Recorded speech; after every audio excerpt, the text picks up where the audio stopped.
సరే ప్రియమైన సంగమా, మరి మనం చదువుకున్న లేఖనాల్లోంచి మళ్ళీ కొంచెం కొన్ని విషయాలు చూద్దాం. మరి యెషయా గ్రంథంలో మనం చూసామే 32వ అధ్యాయము, అలాగే సామెతలు 18వ అధ్యాయం 10వ వచనంలో చదివాము మనం. ఈ 2 వచనాలు కూడా మనం చూసుకొని మరొకసారి చూద్దాం. ఆలకించుడి, రాజు నీతిని బట్టి రాజ్య పరిపాలన చేయును, అధికారులు న్యాయమును బట్టి ఏలుదురు. మనుష్యుడు గాలికి మరుగైన చోట వలెను, గాలివానకు చాటైన చోటు వలెను ఉండును. ఎండిన చోట నీళ్లు కాలువల వలెను, అలసట పుట్టించు దేశమున గొప్ప బండ నీడవలెను ఉండును. ఈ వర్తమానంలోంచి మనం మరి ఒత్తిడిని విడిచిపెట్టుట అనే వర్తమానాన్ని మనం చూసాము గత వారం కొన్ని విషయాలు. మరి సంగమా,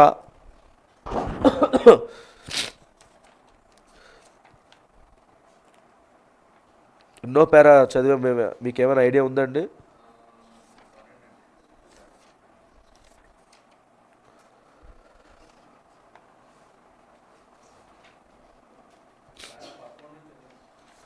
ఇవన్నీ చదివే కానీ ముగించడం ఎక్కడ ముగించామో ఏమైనా?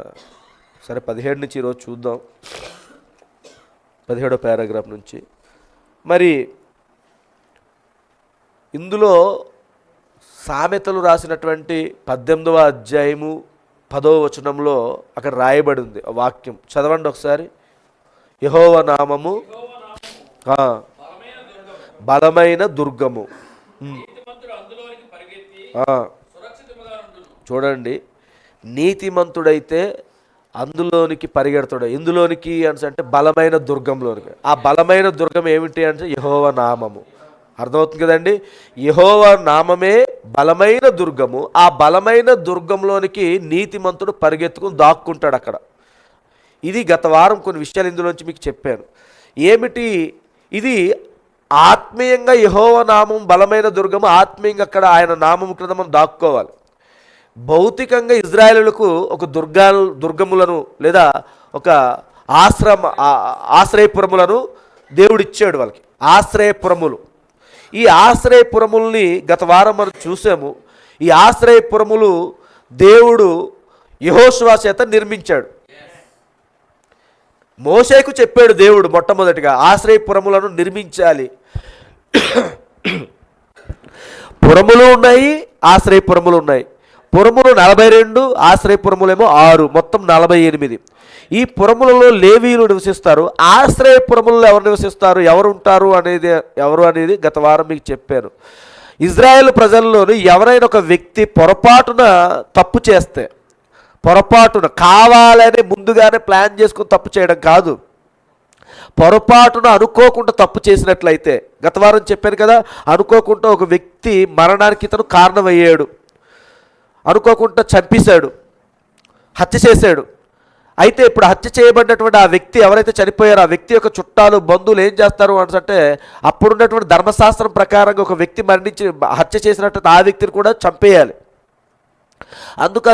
అందుకోసం ఈ వ్యక్తులందరూ కూడా, కుటుంబస్తులందరూ కూడా ఎవరైతే హత్య చేశారో ఆ వ్యక్తిని చంపడానికి చూస్తారు. అందుకోసం ఇతను కావాలని హత్య చేయలేదు, అనుకోని రీతిలోని ప్రమాదము జరిగింది.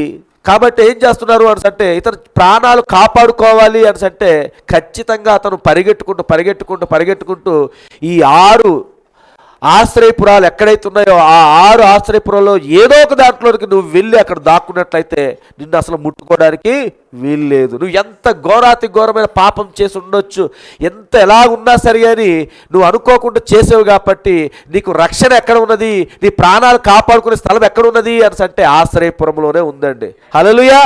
ఆశ్రయపురంలోనికి నువ్వు పరిగెట్టినప్పుడు మాత్రమే నీ ప్రాణాలు దక్కుతాయి. లేదు అంటే ఖచ్చితంగా నువ్వు ధర్మశాస్త్రం ప్రకారంగా నువ్వు రాళ్ళు చేత కొట్టబడి చంపబడాలి.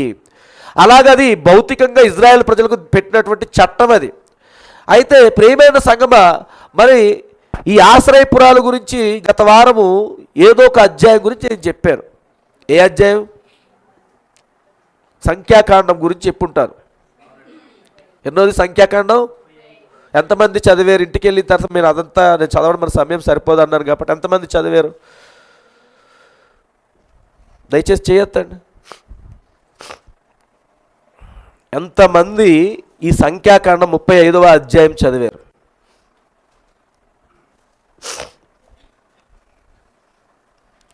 ఇప్పుడు మరి సంఖ్యాకాండం 35వ అధ్యాయం మొత్తం చదవకుండా ఇక్కడ నేనేం చెప్తాను మీకు,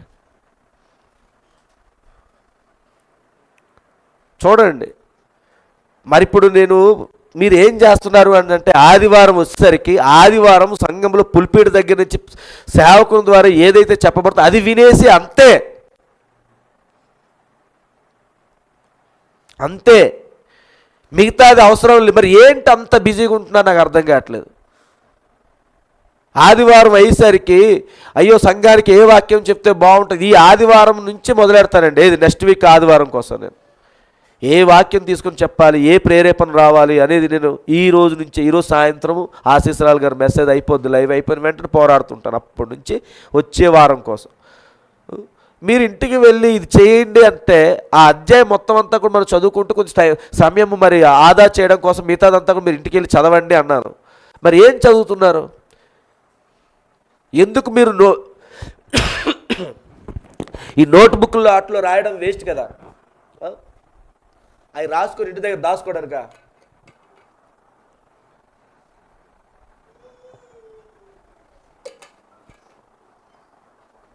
ఇంకా మీకు నిజంగా వాక్యం మీద దాహం ఉన్నట్లయితే ఆ ఆశ్రయపురాల గురించి పరిశుద్ధ గ్రంథంలో ఇంకా ఎక్కడెక్కడ చెప్పబడి ఉన్నదో అవన్నీ వెతకాల్సిందే మీరు. అలాంటిది మీరు ఎంత ఆ పదం వాడుతున్నందుకు మరి దేవుడు నన్ను క్షమించునుగాక, సోమరబోతులుగా ఉన్నారు. ఒక సోమరబోతు గుంపుగా మనం మారుతున్నట్టు అనిపిస్తుంది నాకు. ఏ మాత్రము భయం లేని భక్తి చేస్తున్నారు మీరు, భయం లేని భక్తి. ఇది చాలా తప్పండి. ఇది ఒక పులిపీడి దగ్గర నుంచి ఎన్ని రిఫరెన్స్లు, ఎన్ని వర్తమాన కోడ్స్. మొన్న బుధవారం ప్రార్థన అయింది. పులిపీడి దగ్గర నుంచి అన్నీ చెప్పలేకపోవచ్చు అనే ఉద్దేశంతో కొన్నిసార్లు ఏం చేశాను, మొన్న బుధవారం కొన్ని కోడ్స్ రాసుకోండి అని చెప్పి ఇచ్చేసాను. మరి ఇంటికి వెళ్ళిన తర్వాత అవి మీరు చదువుతారో లేదో తెలియదు. చూస్తే దెయ్యం కూడా అలాగే దాడి చేస్తూ ఉంది. ఆ రోజు లైవ్ లేకుండా చేసింది. ఏదిగా మీరు ఎలాగున్నారు అంటే, దెయ్యము ఎదురవుతే, అపవాది ఎదురవుతే దాంతో ముఖాముఖిగా యుద్ధం చేద్దాం అన్న విధంగా లేరు మీరు. ఏ సమస్య, ఏ ప్రాబ్లం లేనంత వరకు నేను వధువునే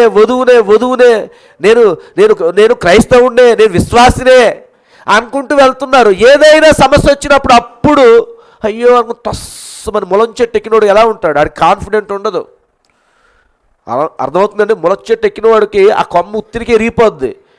అలాగా అది ఎరగలేనంత వరకు ములం చెట్టు కూడా గట్టిగా ఉంటుంది. రోయ్ పర్వాలేదు, బాగా గట్టి కొమ్మే, గట్టి చెట్టే అని నువ్వు అనుకోవచ్చు. అది పుట్టుకుని ఒకసారి ఎరిగిపోద్ది.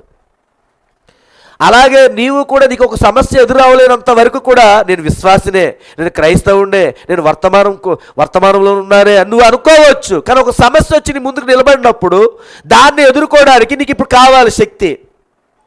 అప్పుడు అసలు రంగు బయటకు వస్తుంది. నువ్వు ఆ సమస్యతో ఏకీభవిస్తున్నావో, ఆ సమస్యలో నువ్వు రాజీ పడిపోతున్నావో, లేదా ఆ సమస్యను ఎదిరించి నిలబడుతున్నావో, అప్పుడు నువ్వు నీ క్రైస్తవ్యం అనేది ఏంటో బయటకు వస్తుందండి. చూడండి ఎంత సింపుల్గా మీరు సంఘం మొత్తం ఎంటైర్ సంఘమే చదవకుంటూ వస్తే ఇంకేం ప్రయోజనం. మరలా ఒకరోజు ఈ వారం ఒక రిఫరెన్స్ ఇచ్చాను. మరలా అది నేను ఎప్పుడైనా అడుగుతాను, నా కోసమైనా అట్లీస్ట్ చదవట్లేదు. అసలు నా కోసం చదవకూడదు, మీరు నా కోసం మీరు వర్కులు చేయకూడదు. కానీ అమ్మో మా పాస్టర్ గారు అడుగుతారు, ఒకసారి అందరికీ చేతులు ఎత్తి నిలబెట్టేశారు, వర్తమానాలు ఎవరెవరు చదివారు, ఈ వారంలో ఏ వర్తమానం చదివారు చెప్పి పేర్లు కూడా రాసుకున్నారు. అలాంటి సంఘటన మళ్ళీ ఎప్పుడైనా జరుగుతుందేమో ఎందుకు అది కూడా లేదు. రెండు విధాలుగా లేదు. ఆత్మీయంగా దేవుడే ఇది చూస్తాడు, నేను ఎంత ఇలా ఉంటుంది అదంత తప్పు అనేది అది లేదు. భౌతికంగా మా సేవకుడు ఏదో ఒక రోజు అడిగేస్తాడు అని అది లేదు. ఈ రెండూ లేకుండా నువ్వు ఏ భక్తి చేస్తున్నావు? దేనికోసం సంఘాన్ని మనం వస్తున్నాం? దేన్ని పొందుకోవడానికి? ఆదివారం పూట కూర్చొని ఇక్కడ 1-2 గంటలు పొందుకున్న వాక్యం ద్వారా నువ్వు ఎత్తబడిపోతాను అంటే నువ్వు డినామినేషన్ సంఘంలో ఉండడమే మేలు, లేదా లోకంలో ఉండడం మేలు, అన్యత్వంలో ఉండడం మేలు. చాలా ఘోరంగా ఉన్నారు మీరు. ఆ ఆశ్రయపురాల గురించి ఎంతగా దేవుడు ఎంత ప్రేరేపణతో, ఎందుకు దేవుడు ఆ ఆశ్రయపురాల గురించి ధర్మశాస్త్రంలో రాయబడలేదు కూడా. మోషేకి ఇచ్చినటువంటి ధర్మశాస్త్రంలో లేదది ఆశ్రయపురాల గురించి. తర్వాత అది యాడింగ్ అయింది. ఆల్రెడీ ఆయన ఆ సీనాయి పర్వతం దగ్గరికి వెళ్ళి ఆ ధర్మశాస్త్రాన్ని పొందుకున్న తర్వాతనే ఇది ఆ మధ్యకాలంలోనే ఈ ఆశ్రయపురాలను కట్టండి అన్నాడు ఆయన. ఇప్పుడు ఆ ఆశ్రయపురం అంటే ఏంటి, ఆత్మీయంగా ఇప్పుడేమిటి, ఇవన్నీ కూడా మీరు ఎప్పుడు తెలుసుకుంటారు. మళ్ళీ నేను ఆశ్రయపురం బ్యాక్గ్రౌండ్కి వెళ్ళి మళ్ళీ అవన్నీ చూసి మళ్ళీ అవన్నీ చెప్పుకొని వస్తాను. మరి మీరు చక్కగా ఏంటంటే తల్లిదండ్రులకి కొంతమంది పిల్లల్ని గారాబం చేస్తూ ఉంటారు, వాడికి తినడం వచ్చు అయినా వీళ్ళు నాన్న నాన్న స్పూన్తో తినిపిస్తుంటారు. ఇంకా వాడికి పరిగెట్టడం వచ్చు, నడవడం వచ్చు అయినా భుజాల దగ్గర ఎత్తుకునే ఉంటారు, దించరు, కాళ్ళు కందిపోతాయని. ఇదే నేర్పిస్తున్నానేమో అనిపిస్తుంది కొన్నిసార్లు నాకు. మీరు ఇలాగే ప్రయత్నం చేసుకుని ఇలాగే ప్రయాణం ముందుకు సాక్కుని వెళ్తే మాత్రం దీనివల్ల ప్రయోజనం అయితే లేదు. ఏదో ఒక రోజు భయంకరమైన ఒత్తిడిలోనికి నువ్వు వెళ్ళినప్పుడు నీకు సహాయపడేది ఎవ్వరు ఉండరండి. వాక్యం తప్ప నీకు సహాయం చేసేది ఏ వ్యక్తి కాడు. అర్థమవుతుందండి. ఈరోజు ఆ వ్యక్తి ఎవరో ఆర్మీలో పనిచేసిన వ్యక్తి, అది ఎప్పుడుదో కేసు, ఒక 2020లో ఉందో ఎప్పుడుదో ఆ కేసు, అది మళ్ళీ తవ్వుకొని వచ్చేసరికి ఇప్పుడు పరిస్థితి ఎలా వచ్చింది, ఇన్ని రోజులు ఇన్ని సంవత్సరాలు చల్లగా కేసు అక్కడ ఉండిపోయింది, ఇప్పుడు అది రైజ్ అయ్యింది. అతను క్రైస్తవుడు అనుకోకుండా ఏదో సిక్కులకు సంబంధించిన దేవాలయము దేంట్లోనికి అడుగు పెట్టలేదు, ఆ కేసు అప్పుడు అయింది అది. కానీ ఇప్పుడు గవర్నమెంట్ కూడా వాళ్ళ చేతిలో ఉంది, అన్నీ కూడా వాళ్ళ చేతిలో ఉన్నాయి కాబట్టి మళ్ళీ కేసుని రైజ్ చేసేసరికి అన్నీ అనుకూలంగానే వెళ్ళిపోయాయి అవతల పక్క. ఇప్పుడు ఇతనికి సస్పెండ్ చేసి పడేశారు. నువ్వు ఆర్మీలో ఉద్యోగం చేస్తున్నప్పుడే నీకు మతాల మీద ఆట మీద నీకు ఎటువంటి ఇది ఉండదు, నువ్వే మతస్థుడు అయినా కానీ ఖచ్చితంగా ఆర్మీ అధికారులు వాళ్ళు ఎవరైతే ఏది చెప్తారో అది చెయ్యాలి అనేసి ఉంటుంది. ఆ రూల్స్ ఉన్నాయి, మాకు ఉన్నాయి ఆ రూల్స్. ఇప్పుడు స్కూల్లో నేను తెలుగు పాఠం చెప్తున్నప్పుడు వాళ్ళకి సంబంధించి తెలుగు అనగానే మీ అందరికీ తెలిసిందే, అర్థమవుతుంది కదండి. కంటెంట్ ఏంటి ఉంటుందో మీకు తెలుసు. ఇప్పుడు ఇంకాను మనము చదువుకున్న రోజుల్లో ఒక పాఠమే ఉండేది, వాటికి సంబంధించిన టాపిక్ ఒకటే ఉండేది, ఒకటే లెసన్ ఉండేది. ఈరోజు మొదటి లెసన్ నుంచి చివరి లెసన్ వరకు ఆ కంటెంట్ లేకుండా తెలుగు టెక్స్ట్ బుక్ ఉండదు. అలాంటిది మొత్తం 6th 7th 8th 9th 10th వరకు కూడా కంప్లీట్గా ఫస్ట్ స్టాండర్డ్ ఉందండి. ఫస్ట్ స్టాండర్డ్ నుంచే. మరి నేను అక్కడ నా వృత్తిపరంగా నేను అక్కడ అవన్నీ చేస్తున్నాను, తప్పట్లేదు. జాబ్ మానేయాలి మరి ఇప్పుడు నేను. చూడండి, అలాంటి ఒత్తిళ్ళు వస్తాయి. కొన్ని సందర్భాలు వచ్చినప్పుడు ఏదో పండగలు ఇది అదని చెప్పినప్పుడు స్కూల్ వాతావరణం కాబట్టి టీచర్స్ కాబట్టి చేయాల్సిందే కాబట్టి అనుకుని ఒత్తిళ్ళు వస్తాయి. ఎందుకు చేయరు, ఇప్పటి వరకు నాకు ఆ ఒత్తిడి రాలేదు, ఒక స్వేచ్ఛ ఉంది. కానీ ఏదో రోజు ఎందుకు చేయరు, ఇక టీచర్లు అందరూ చేసిన మీరు ఎందుకు చేయరు అని రావడానికి అవకాశాలు ఉన్నాయి కదా.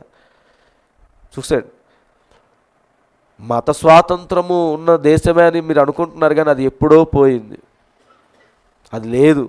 చట్టాలు ఇప్పుడు సుప్రీంకోర్టు న్యాయ నిర్ణేతలుగా నిలబడిన వాళ్ళు ఎవరండి? వాళ్ళు మనుషులేనా, దేవుళ్ళ? అందులోకి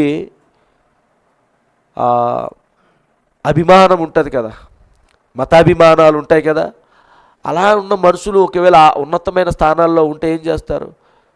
అవతల పక్క ఎంత న్యాయంగా ఉండని ఎంత ధర్మంగా ఉండని అవన్నీ చూడరు. అర్థమవుతుంది కదండి. ఆ ఒత్తిడిలో మనం వస్తూ ఉంటే మీరు ఇంకా ఈజీగా సింపుల్గా ఎప్పుడు ఏది మీరు ఇప్పుడు చేస్తున్న భక్తి ఒక 40 సంవత్సరాలు వెనక్కి వెళ్ళి చేసిన మనుషుల భక్తి కన్నా దారుణంగా ఉంది. 40 సంవత్సరాలు వెనక్కి వెళ్ళి చేసిన మనుషుల కన్నా దారుణంగా ఉంది. ఎందుకు తెలుసా అండి, మా చిన్నప్పుడు ఆ డినామినేషన్ అవని ఎవరవుతానవని ఎక్కడ మీటింగ్ అయితే అక్కడికి పరిగెట్టుకొని వెళ్ళిపోయేవాళ్ళు, నడుచుకుంటూ వెళ్ళి. ఇప్పుడున్నంత ట్రాన్స్పోర్ట్స్ ఏమి ఉండేవి కాదు. ఎక్కడ Indira Gandhi Priyadarshini stadium, municipal stadium ఎక్కడ ఏయూ గ్రౌండు, ఎక్కడ ఆ బుల్లయ్య కాలేజ్ గ్రౌండ్లు ఎక్కడుండేయండి, ఎక్కడ ఆర్కే బీచ్, నడుచుకుంటూ వెళ్ళేవాళ్ళు. సాయంత్రం ఇక్కడ 5 గంటలు బయలుదేరితే కరెక్ట్గా 7 గంటలకు అక్కడ చేరుకుండేవాళ్ళు. మళ్ళీ అక్కడ రాత్రి 10-11 గంటలకు విడిచిపెడితే గుంపులుగా ఒక్కొక్క బ్యాచ్ల మీద నడుచుకుంటూ మాట్లాడుకుంటూ వచ్చేవారు. అవన్నీ నాకు గుర్తు. మరి అలాంటి ఒక సంఘశాఖలోని వాళ్ళ దగ్గర ఉన్నప్పుడే అలాంటి భక్తి మనం చేస్తే ఇంకా అసలైన వాక్యంలో నిజవాక్యంలోకి వచ్చినప్పుడు మనం ఇంకెంతగా చేయాలి?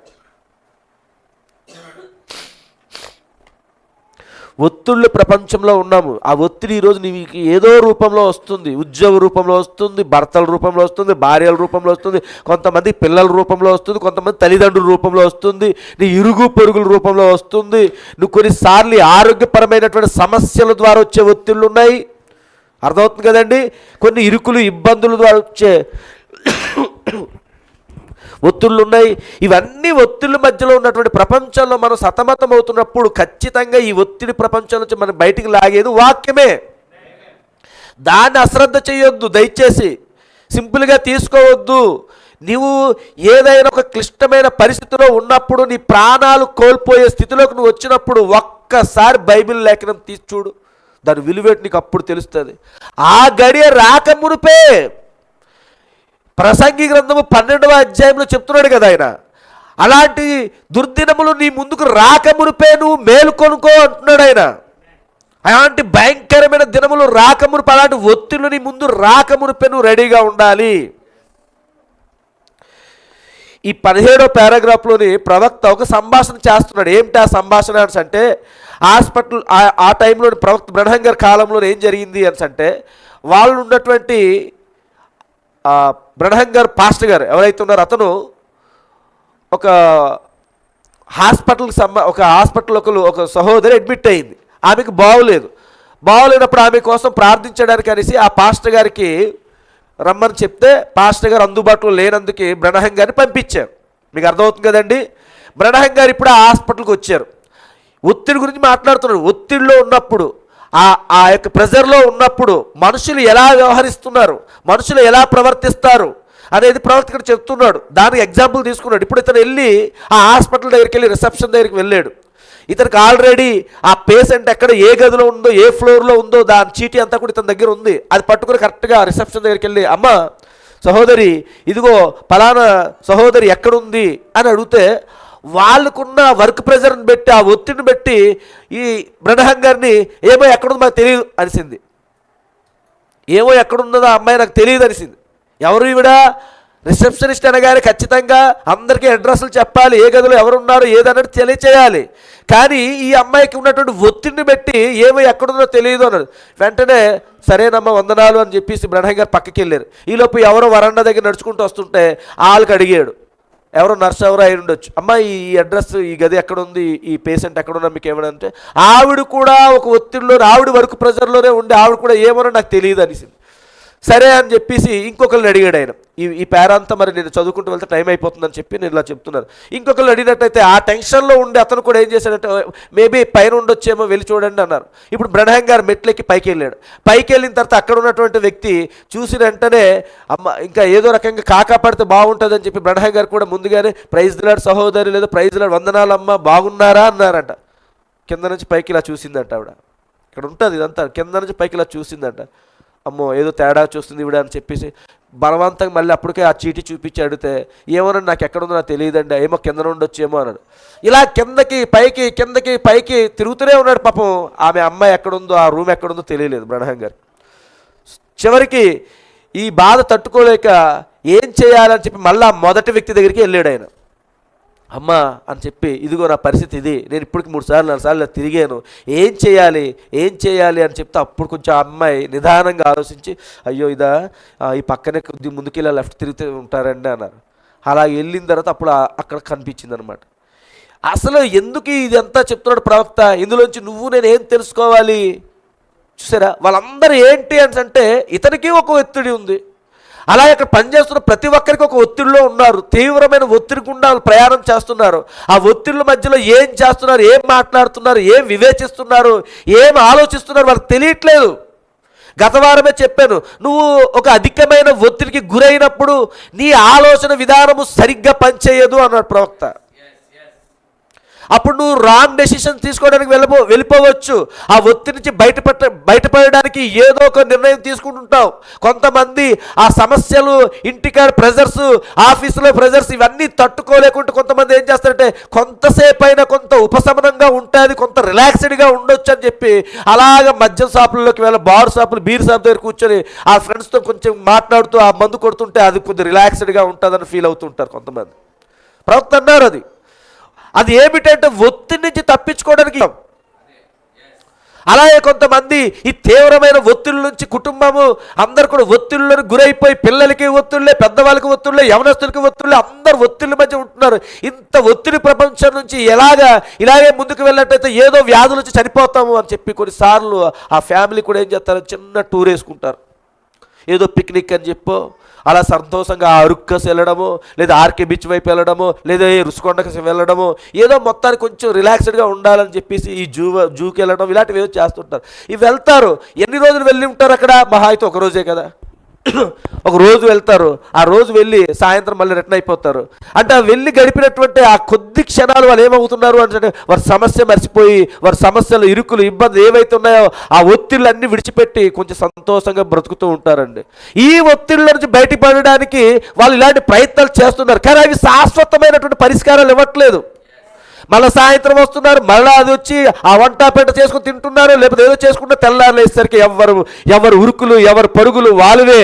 అయ్యో టైం అయిపోతుంది, అయ్యో ఇంకొక 5 నిమిషాలు ఉంటే క్యారేజ్ అయిపోతుంది, అయ్యో ఇల్లు తుడ్చలేదు, అయ్యో పిల్లలకి స్నానాలు చేయించలేదు, అయ్యో బుక్స్ సర్దుకున్నావా, పుస్తకాలు రెడీ పెట్టుకున్నావా, ఈరోజు స్కూల్ ఉంది. ఇవి ఈ ఒత్తిళ్ళ మధ్యలో ఉన్నాం మనం. ఈ ఒత్తిళ్ళు మళ్ళీ స్టార్ట్ అయిపోతాయి. ఒకరోజు నువ్వు పిక్నిక్ వెళ్ళావు, ఒకరోజు నువ్వు బీచ్కి వెళ్ళావు, ఒకరోజు నువ్వు సినిమాకి వెళ్ళావు, ఒకరోజు బార్ షాప్కి వెళ్ళావు, అన్నంత మాత్రాన అవి శాశ్వతమైన పరిష్కారాన్ని తీసుకొని రాలేదు. అర్థమవుతుంది కదండి? శాశ్వతమైన పరిష్కారాలు ఎక్కడ ఉన్నాయి? శాశ్వతమైనటువంటి పరిష్కారం, శాశ్వతమైనటువంటి ఒత్తిడి, ఆ ఒత్తిళ్ళ నుంచి తీసివేయడానికి శాశ్వతమైనటువంటి పరిష్కారం ఎక్కడ దాచబడింది అని అంటే ఆశ్రయపురంలో. ఎక్కడ? ఆశ్రయపురము. ఏమిటి ఆ ఆశ్రయపురము అని అంటే ఈ కాలంలోని, పాత నిబంధన కాలంలోని లేదా ధర్మశాస్త్రంలోని ఆశ్రయపురములు ఒక భౌతికంగా నిర్మించుకున్నటువంటి ఒక కట్టడాలు అయినట్లయితే, ఛాయారూపకములు అవి కట్టడాలు అయినట్లయితే, ఈరోజు ఆ ఆశ్రయపురం ఎవరు అంటే ప్రభు అయిన యేసుక్రీస్తేనండి.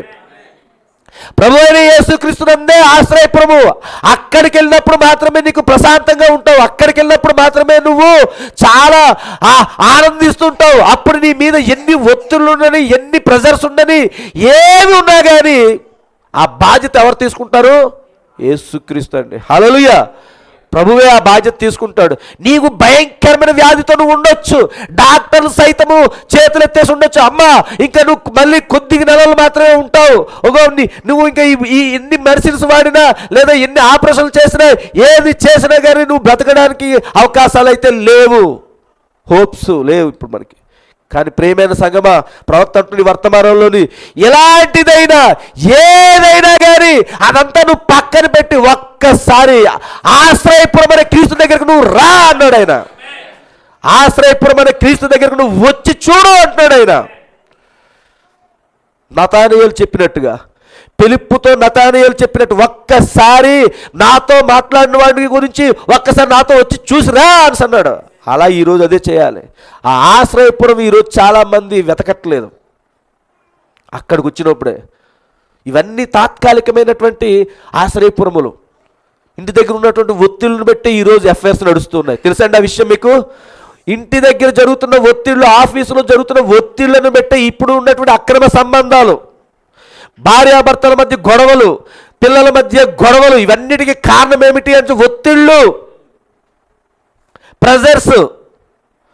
ఇంటి దగ్గర తల్లిదండ్రులు అనుకున్న డబ్బులు వాళ్ళు ఇవ్వకపోతే పిల్లలకి లగ్జరీ లైఫ్ అలవాటు అయిపోయింది. వీళ్ళు ఏం చేస్తారు, బయట మా డాడీ అది, మా మమ్మీ ఇది ఏది అని చెప్పేసి, అరే అలాగైతే మనం అందరం సాయంత్రం పార్టీరా, పార్టీకి డబ్బులు ఉండవు, పాకెట్ మనీ కూడా చూస్తే పర్స్ ఖాళీ, ఒత్తిడి. ఏం చేయాలి ఇప్పుడు? ఇంటికి వెళ్తే మా అమ్మకి అడిగితే, మా డాడీని అడిగితే తంతారు. ఏం చేయాలి ఇప్పుడు? ఒత్తిడి మధ్యలో రాంగ్ డెసిషన్ తీసుకుంటున్నారు. ఇప్పుడు ఆ ఒత్తిడి గురైపోవడంతో ఎలాగైనా నా పరువు కాపాడుకోవాలి, నా ఫ్రెండ్స్ దగ్గర నేను పెద్ద బిల్డప్ ఇవ్వాలి, వాళ్ళ దగ్గర నేను ఇది, వాళ్ళ దగ్గర నేను అది అని చెప్పారు కాబట్టి ఈరోజు అలాగని ఇప్పుడు అమ్మానాల దగ్గరికి వెళ్ళి అడిగితే అమ్మానాలు ఫ్రెండ్ తంతారు. ఒరే నువ్వు ఎంత గొప్పడు అయినా, నీ తండ్రి ఇదైనా, నీ తల్లి అదైనా, నువ్వు మాత్రం సామాన్యంగానే ఉండాలిరా నేర్పించారు. ఇప్పుడు డబ్బులు వెళ్ళి అడిగితే ఏమవుతారు? తంతారు వాళ్ళకి. అందుకనేసి అడ్డదారులు తొక్కడం మొదలు పెడతారు. చూసారండి, ఈ మధ్యన కొంతమంది ఈ రోడ్ల మీద ఎవరైనా వెళ్తూ ఉంటే, స్త్రీలు వెళ్తూ ఉంటే వాళ్ళ మెడల్లో గొలుసులు లాగేస్తున్నారు. తెలుసు కదండి. ఎవరు చేస్తున్నారు ఈ పనులు తెలుసా? స్టూడెంట్సే. పద్మనాభ మండలంలో లాస్ట్ ఇయర్ మీకు చెప్పినట్టున్నారు, బీటెక్ స్టూడెంట్స్ కొన్ని మేకల్ని గొర్రెల్ని ఆ మందలో నుంచి వేరు చేసి బళ్ళు మీద ఎత్తుకుని వెళ్ళిపోయి ఎక్కడ అమ్ముతున్నారు వీళ్ళు? కాశీపట్నం సంత దగ్గర తీసుకుని అమ్ముతున్నారు. ఇక్కడ ఇంచుమించు 15,000 10,000 నుంచి పైనే సరైన మేక 20,000 నుంచి మధ్యలో ఉంటుంది. దీన్ని తీసుకెళ్ళి అక్కడ 6,000 7,000కి అమ్మేస్తున్నారు. వీళ్ళు డబ్బులు ఏం పోయింది కాదు కదా. ఎవరు ఈ పనులు చేశారు? స్టూడెంట్స్. ఎందుకు ఇలాంటి చేస్తున్నారు? ఇంటికాడ ఆ తల్లిదండ్రులు వాళ్ళకి డబ్బులు ఇవ్వట్లేదు, అడ్డదారులకు వెళ్ళిపోతున్నారు. అంతదాకే కాదు, ఆ ఒత్తిడి నుంచి తప్పించబడడానికి కొంచెం రిలాక్స్డ్గా ఉండడానికి సరే డ్రగ్స్కి అలవాటు అవుతున్నారు, గంజాయికి అలవాటు అవుతున్నారు, ఈ కొకైన్స్ ఇలాంటివి ఏమో ఉన్నాయి కదా డ్రగ్స్ సంబంధించినవి. వీటికి అన్నిటికీ అలవాటు అయిపోవడంతో ఇంటి దగ్గర వీళ్ళకి డబ్బులు ఇవ్వరు, నెలకి డబ్బులు ఇవ్వరు, ఎప్పుడో ఒకసారి ఇస్తారు. ప్రతిరోజుకి డ్రగ్ ఉండాలి వీళ్ళకి. సాయంత్రం అయ్యేసరికి ఆ డ్రగ్ వాడి ఒంట్లో పడకపోతాడు, పిచ్చెక్కిపోతుంటాడు. ఆ అమ్మాయికి డ్రగ్ పడకపోతే పిచ్చెక్కిపోతూ ఉంటుంది. చివరికి ఏమవుతుంది? ఆ ఒత్తిడికి గురైపోయి ఏదో రకంగా ప్రాణహాని చేసుకొని చనిపోవడం కంటే ఏం చేయాలని చెప్పి ఆ ఒత్తిడి మధ్యలో ఒక రాంగ్ డెసిషన్ తీసుకుంటాడు మళ్ళీ. సరే అండి, ఒక మనిషిని రోడ్డు మీద వస్తున్నట్టు ఒక మనిషిని హత్య చేసి అతని దగ్గర డబ్బులు తీసుకోవడానికి కూడా వెనకాడరు.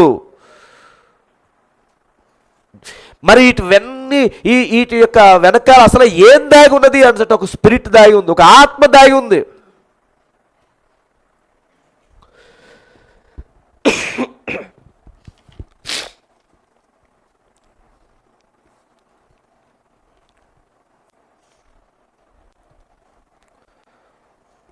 ఇరవై 21వ పారాగ్రాఫ్ చదువుతున్నాను.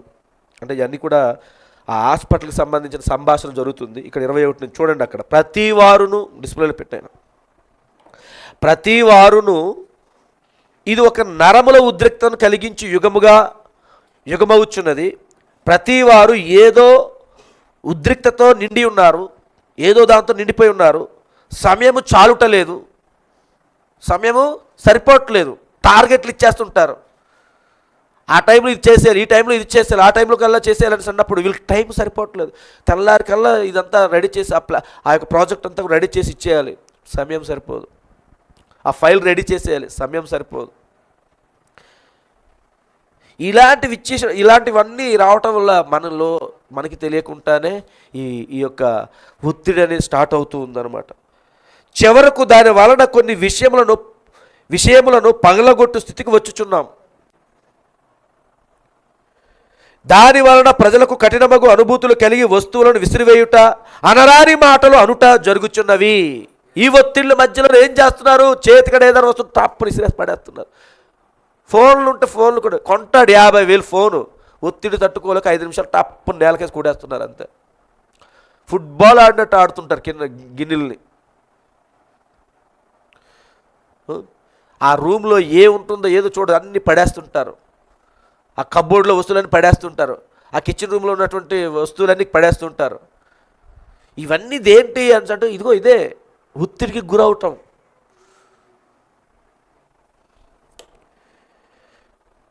పగలగొట్టుతున్నారు వస్తువుల్ని. దాని వలన ప్రజలకు కఠినమగు అనుభూతిని కలిగిన వస్తువులను విసిరివేయుట, అనరాని మాటలు అనుట జరుగుతున్నవి.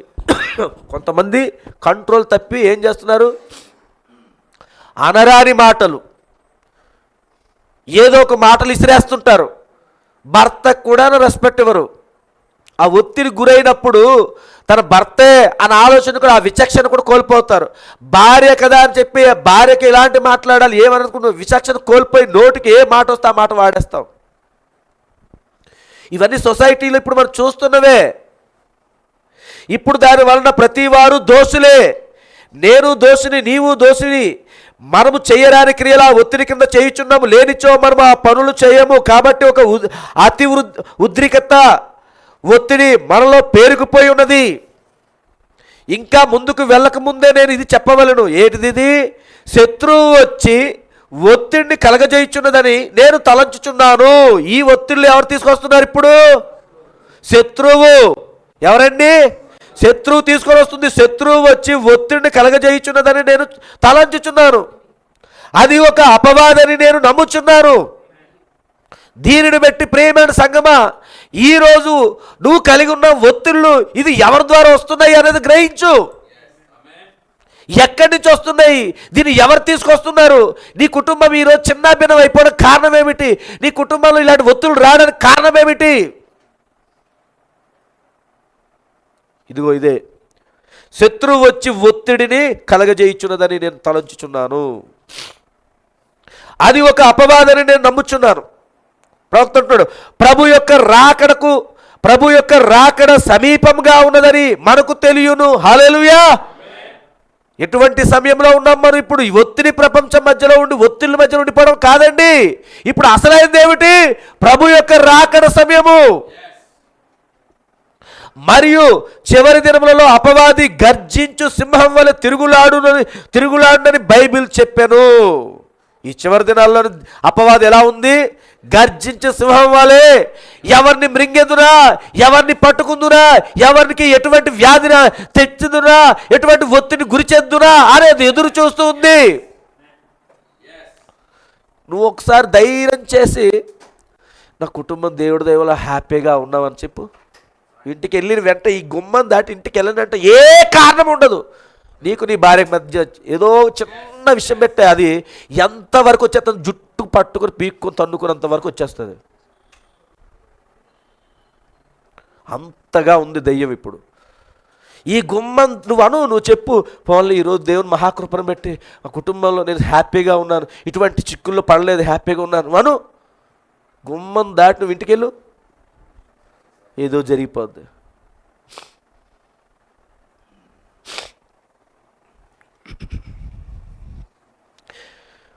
చూడండి, సింహం వలది గర్జిస్తూ ఏం చేస్తుంది? మృంగడం, దాని వశం చేసుకుంటుంది, దాని వలలో నిన్ను వేసేసుకుంటుంది. వాడు నిన్ను కానీ ఒత్తిడి కిందకు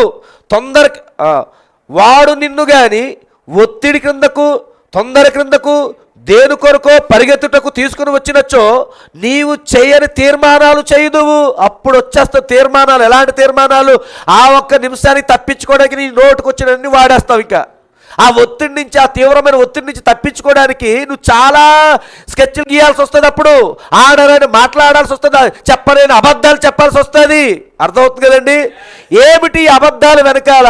ఏమిటి ఆడరాని మాటలు? ఎలాంటి ఆడరాని మాటలు వస్తాయి? నువ్వు ఎన్నడూ నోటెంబడ పలకలేని మాటలు కూడా ఈరోజు నువ్వు పలికేస్తావు. నిజంగా పలుకుతారండి. ఏంటి నువ్వు క్రైస్తవుడు అయి ఉండి ఇంత నీచమైన మాట ఎలా పలుకుతున్నావని అవతల వ్యక్తులు నీ గురించి సాక్ష్యం పలుకుతారు. ఎందుకు అంటే నువ్వు ఒక తీవ్రమైన ఒత్తిడికి గురయ్యావు. నువ్వు కంప్లీట్గా ఆ యొక్క అపవాది చేత నింపబడి ఉన్నావు. అనుమతి వచ్చింది, నేను వీడిని వాడుకుంటాను. అనుమతి వచ్చింది, నేను వాడుకుంటాను. అనుమతి ఆయన ఇచ్చాడు, దెయ్యం వచ్చింది. ఇప్పుడు ఆ ఒత్తిడి మధ్యలో నువ్వేం చేస్తావు కూడా తెలియదు. ఏం చేస్తావు నీకే తెలియదు. అందుకని అంటాడు, దేని కొరకో పరిగెత్తుటకు తీసుకొని వచ్చినచో నీవు చేయని తీర్మానములు చేయదు. చేయని తీర్మానాలు అవి ఇంకో మాటలో చెప్పాలంటే అసలు నీకు సాధ్యం కాలేని తీర్మానాలు నువ్వు చేసేస్తుంటావు. అసలు నువ్వు తెలియదు. ఇప్పుడు సపోజ్ మారుమూల ఎక్కడో నాగరికత తెలియనటువంటి ఒక ప్రాంతంలో ఎవరో ఒక అబ్బాయి ఉన్నాడు, ఒక యవనస్తుడు ఎవరో ఉన్నాడు అనుకుందాం, నాగరికత తెలియని. అలాంటి వ్యక్తి ఎవరో ఒక వ్యక్తి వెళ్ళాడు, ఇంకొక అతను వెళ్ళిన తర్వాత వాళ్ళిద్దరు మాట్లాడుతూ ఉంటే ఆ నాగరికత తెలియని వ్యక్తి మాట్లాడుతూ తెలుసా నేను రేపు ఇదే టైంకి అమెరికా ఫ్లైట్లో ఉంటాను నేను అన్నాడు అనుకుందాం.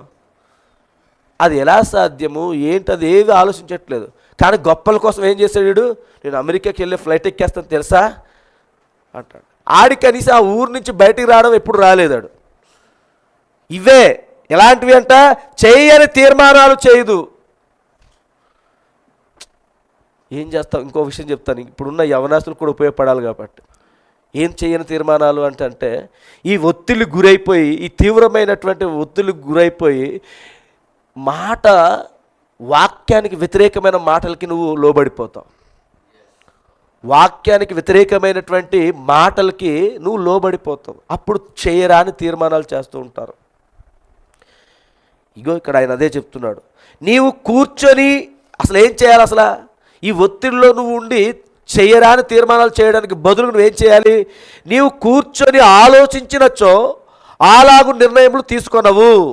చేయాల్సిన పని అది. ఆలోచించాలి. కూర్చొని నిదానంగా కూర్చొని ఆలోచించు, మోకరించు, ప్రార్థించు. సుమారు 3 సంవత్సరముల క్రితం నేను ఒక వేట పర్యటనలో ఉన్నాను. ఇది కూడా నేను జంప్ అవుతాను. 24వ పారాగ్రాఫ్.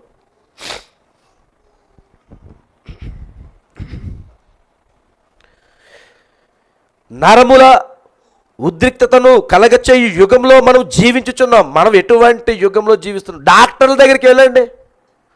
అయ్యా ఏంటో నాకు ఉండుండి నాకు కోపం వచ్చేస్తుందండి, నా శరీరంలో ఏదో మార్పు వచ్చినట్టు అనిపించేస్తుంది అంటే చెక్ చేస్తారు. చేస్తే నీకు చాలా హై బీపీ ఉందమ్మా, లేదా లో బీపీ ఉందమ్మా అని చెప్తుంటారు. ఈ లో బీపీ హై బీపీ ఉన్న చెప్తున్నాడు, ఈ డాక్టర్ కూడా ఏదో బీపీ ఉంటుంది అడిగి.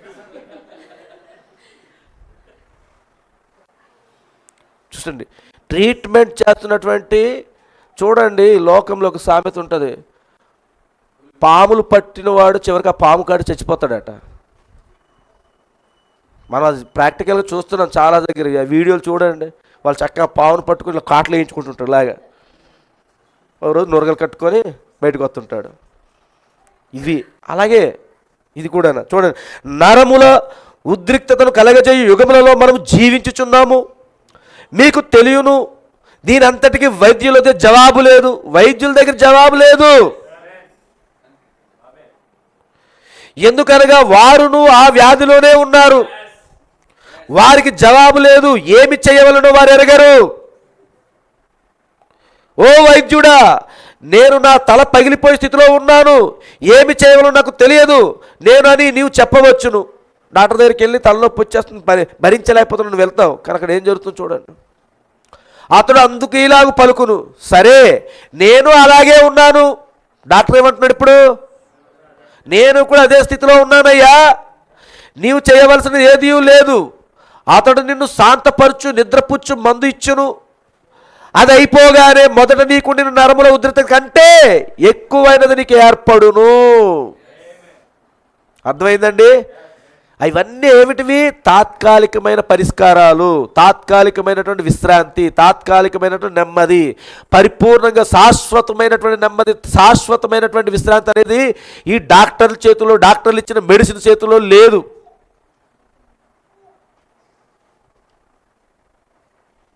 ఒక త్రాగుబోతు తన త్రాగుబోతుతనమును మానుటకు మరెక్కువగా సారాయిని తీసుకున్నట్లుగానే ఉండును. చూసారా? కనుక అది మీరేమి చేయలేరు, దానికి జవాబు లేదు, వారి యొద్ద అది లేదు. మరి దీని నుంచి ఏం నేర్చుకోవాలి? ఇప్పుడు ఏం నేర్చుకోవాలండి సంఘం? డాక్టర్ల దగ్గర వెళ్ళొద్దా అని నేను చెప్పట్లేదు. డాక్టర్లకు నియమించింది ఎవరు? దేవుడే. హల్లెలూయా. మెడిసిన్స్ని అనుమతించింది కూడా దేవుడే. మీకు అర్థమవుతుంది కదండి? కానీ డాక్టర్లు ఎంతవరకు చేయవాలో అంతవరకు వాళ్ళు చేస్తారు. కానీ నువ్వు చేయాల్సింది ఏమిటి? నిజమైన ఆశ్రయపురాన్ని సంప్రదించాలి. హల్లెలూయా. కానీ డాక్టర్ల దగ్గర జవాబు లేదు, మందుల దగ్గర జవాబు లేదు. కానీ ఎక్కడుందంట? కానీ దేవుని యొద్ద జవాబు ఉన్నది. హల్లెలూయా. దానిని గురించే మనం మాట్లాడుకున్నట్టుకై ఉన్నాము. హల్లెలూయా. వారికి జవాబు కలదు. దేవుడు జవాబును కలిగి ఉన్నాడు. ఆయనే జవాబు. జవాబు కలిగి ఉండడం కాదు, జవాబే ఆయన. మనకు వచ్చిన ప్రతి సమస్యకు క్రీస్తే జవాబు. హల్లెలూయా. జవాబు ఎవరండి? ఇప్పుడు నువ్వు ఎవరి దగ్గరికి వెళ్ళాలి? పరిగెట్టుకొని పాస్టర్ గారి దగ్గరికా? పరిగెట్టుకుని వెళ్ళాల్సింది ఎక్కడికి? ప్రభు అయిన యేసుక్రీస్తు అనే ఆశ్రయపురం దగ్గరికి. ఆశ్రయపురం దగ్గర పరిగెట్టినప్పుడు మాత్రమే అక్కడ మాత్రమే నీకు భద్రత ఉన్నది, అక్కడ మాత్రమే నీకు క్షేమము ఉన్నది, అక్కడే నీ సమస్యకు పరిష్కారము ఉన్నది. మిగతా ఈ ప్రభు అయిన యేసుక్రీస్తు అనే ఆశ్రయపురము కాకుండా మిగతా ఎన్ని పురాలు ఉండని, ఎన్ని ఏమున్నది, కానీ ఏదో ఒక రోజు నువ్వు ఖచ్చితంగా చనిపోవాల్సిందే.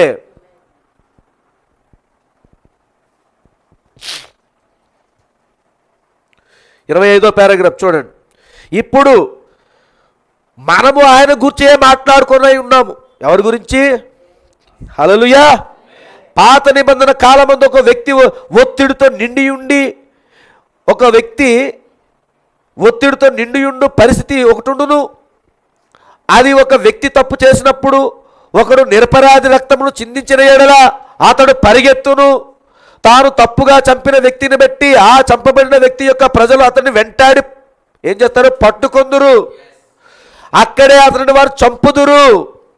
అది కంటికి కన్ను, పంటికి పన్ను. చూడండి, ఆ వ్యక్తి ఆగుటకు చోటు లేదు, ఎక్కడ ఆగలేడు, ఆగేడా చనిపోతాడు. అతను తీవ్రమైన ఒత్తిడిలో ఉండి అనుకోకుండా ఏం చేశాడు? ఒక మనిషిని హత్య చేశాడండి. ఒక తీవ్రమైన ఒత్తిడిలో ఉండి అనుకోకుండా ఏదో పొరపాటు చేస్తావు, ఏదో తప్పు చేస్తావు, ఒత్తిళ్ళ మధ్యలో ఉండి నీ జీవితాన్ని పాడు చేసుకుంటావు, పాపమునికి పట్టబడతావు, పాపలు మురిగిపోతావు, పాపంలోనే జీవిస్తూ ఉంటావు. కానీ ఇప్పుడు ఆ పాపమునకు బంధువులు, ఆ పాపమునకు స్నేహితులు ఉంటారు. వాళ్ళు నిన్ను బ్రతకనివ్వరు, ఇంకా వాళ్ళు నిన్ను వెంటాడుతూనే ఉంటుంటారు. అర్థమవుతుంది కదండి? ఆ సిగరెట్ నిన్ను వెంటాడుతూనే ఉంటుంది, ఆ మద్యం సీసా నిన్ను వెంటాడుతూనే ఉంటుంది, ఆ సినిమా హాల్ నిన్ను వెంటాడుతూనే ఉంటుంది, ఆ లోక సంబంధమైన ఫ్యాషన్ నిన్ను వెంటాడుతూనే ఉంటుంది. ఏదో తెలియని ఒత్తిళ్ల మధ్యలో ఉండి అనుకోని పరిస్థితుల్లో ఆ రకమైనటువంటి మేకప్, ఆ రకమైనటువంటి అలంకరణ, ఆ రకమైనటువంటి వస్త్రధారణ నువ్వు ధరించుకొని ఉంటావు, ఒత్తిళ్లకు లోనైపోయి. కానీ అదే ఒత్తిళ్లు గుండా అలాగే నువ్వు ఉండిపోయినట్లయితే మరణము వాళ్ళు నిన్ను బ్రతకనివ్వరు. సినిమా హాల్ నిన్ను బ్రతకనివ్వదు, ఫ్యాషన్ ప్రపంచం నిన్ను బ్రతకనివ్వదు, వ్యభిచారం నిన్ను బ్రతకనివ్వదు, త్రాగుబోతనం నిన్ను బ్రతకనివ్వదు, సిగరెట్ నిన్ను బ్రతకనివ్వదు, ఫిల్దీ జోకులు, అసహ్యకరమైనటువంటి జోకులు వేసుకునే ప్రపంచం నిన్ను బ్రతకనివ్వదు. వాటిని అది నువ్వు ఎక్కడ ఆగుతా నిన్ను అక్కడ పట్టుకుంటాయి. అర్థమవుతుందండి?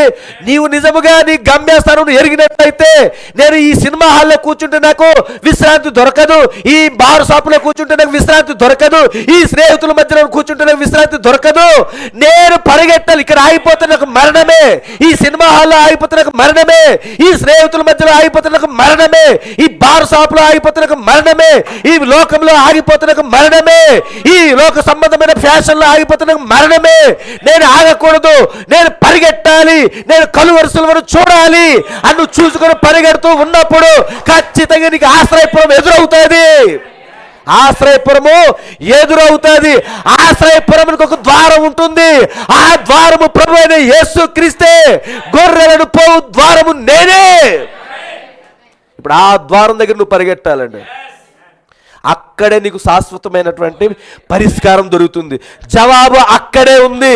జవాబు అక్కడ ఉండడం కాదు, జవాబే ఆయన, సమాధానమే ఆయన, నీ సమస్యకు పరిష్కారమే ఆయన.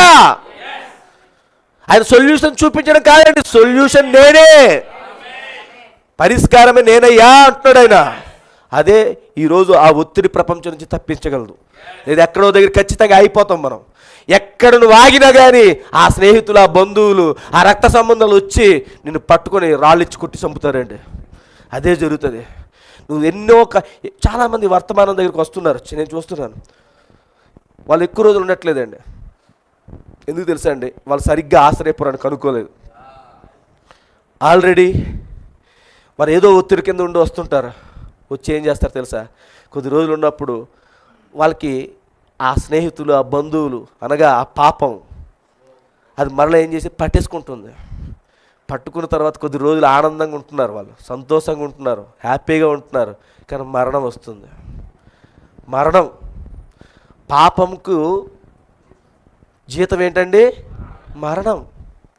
ఆ పాపం అనే స్నేహితులు పట్టుకునేసరికి చివరికి రిజల్ట్ ఏంటి వచ్చింది? మరణం. కానీ నువ్వు ఎప్పుడైతే నిజమైనటువంటి ఆశ్రయపురంలోకి వెళ్ళినప్పుడు అక్కడ ఏముంది? జీవం ఉంది. హల్లెలూయా. ఆ జీవం నువ్వు పట్టుకుని ఉంటున్నావు. నువ్వు ఎప్పుడైతే ఆశ్రయపురంలోకి నువ్వు అడుగు పెడుతున్నావో, ప్రవక్త అన్నారు ఈ వర్తమానంలో, ఆశ్రయపురంలోకి అడుగు పెట్టినప్పుడు బాధ్యత నీది కాదు అన్నాడు ఆయన. సమస్తమును ఆయన చూసుకుంటాడు. ఎటువంటి శత్రువు, ఎంత గొలియాతులు, ఎలాంటి గొలియాతులు వచ్చినా కానీ ఆ ద్వారం ముందు నిలబడిన వాడు అతనికంటే గొప్పవాడు. హల్లెలూయా. ఆ గొలియాతుని కంటే గొప్పవాడు. ఎర్ర సముద్రము కంటే గొప్పవాడు, ఎరుకో గోడల కంటే గొప్పవాడు. రక్తస్రావంతో ఎన్నో సంవత్సరాలుగా వ్యాధితో బాధపడుతూ ఆ రక్తంలోని ఆ భయంకరమైన వాసనతో ఉన్నటువంటి ఆ స్త్రీ జీవితాన్ని ఒక్క నిమిషంలో ఆమె ఆశ్రయపురం తాకింది. ఇంకా ఆశ్రయపురంలోకి అడుగు పెట్టలేదు, కానీ ఆశ్రయపురం జస్ట్ ఇలా ముట్టుకుంది. ఆశ్రయపురం యొక్క శక్తి అంత ఉందండి. హల్లెలూయా. అక్కడ ఉంది ఆశ్రయపురం. ఈరోజు నువ్వు ఏ పురంలో ఉన్నావా, ఆశ్రయపురంలో ఉన్నావో చూసుకోండి.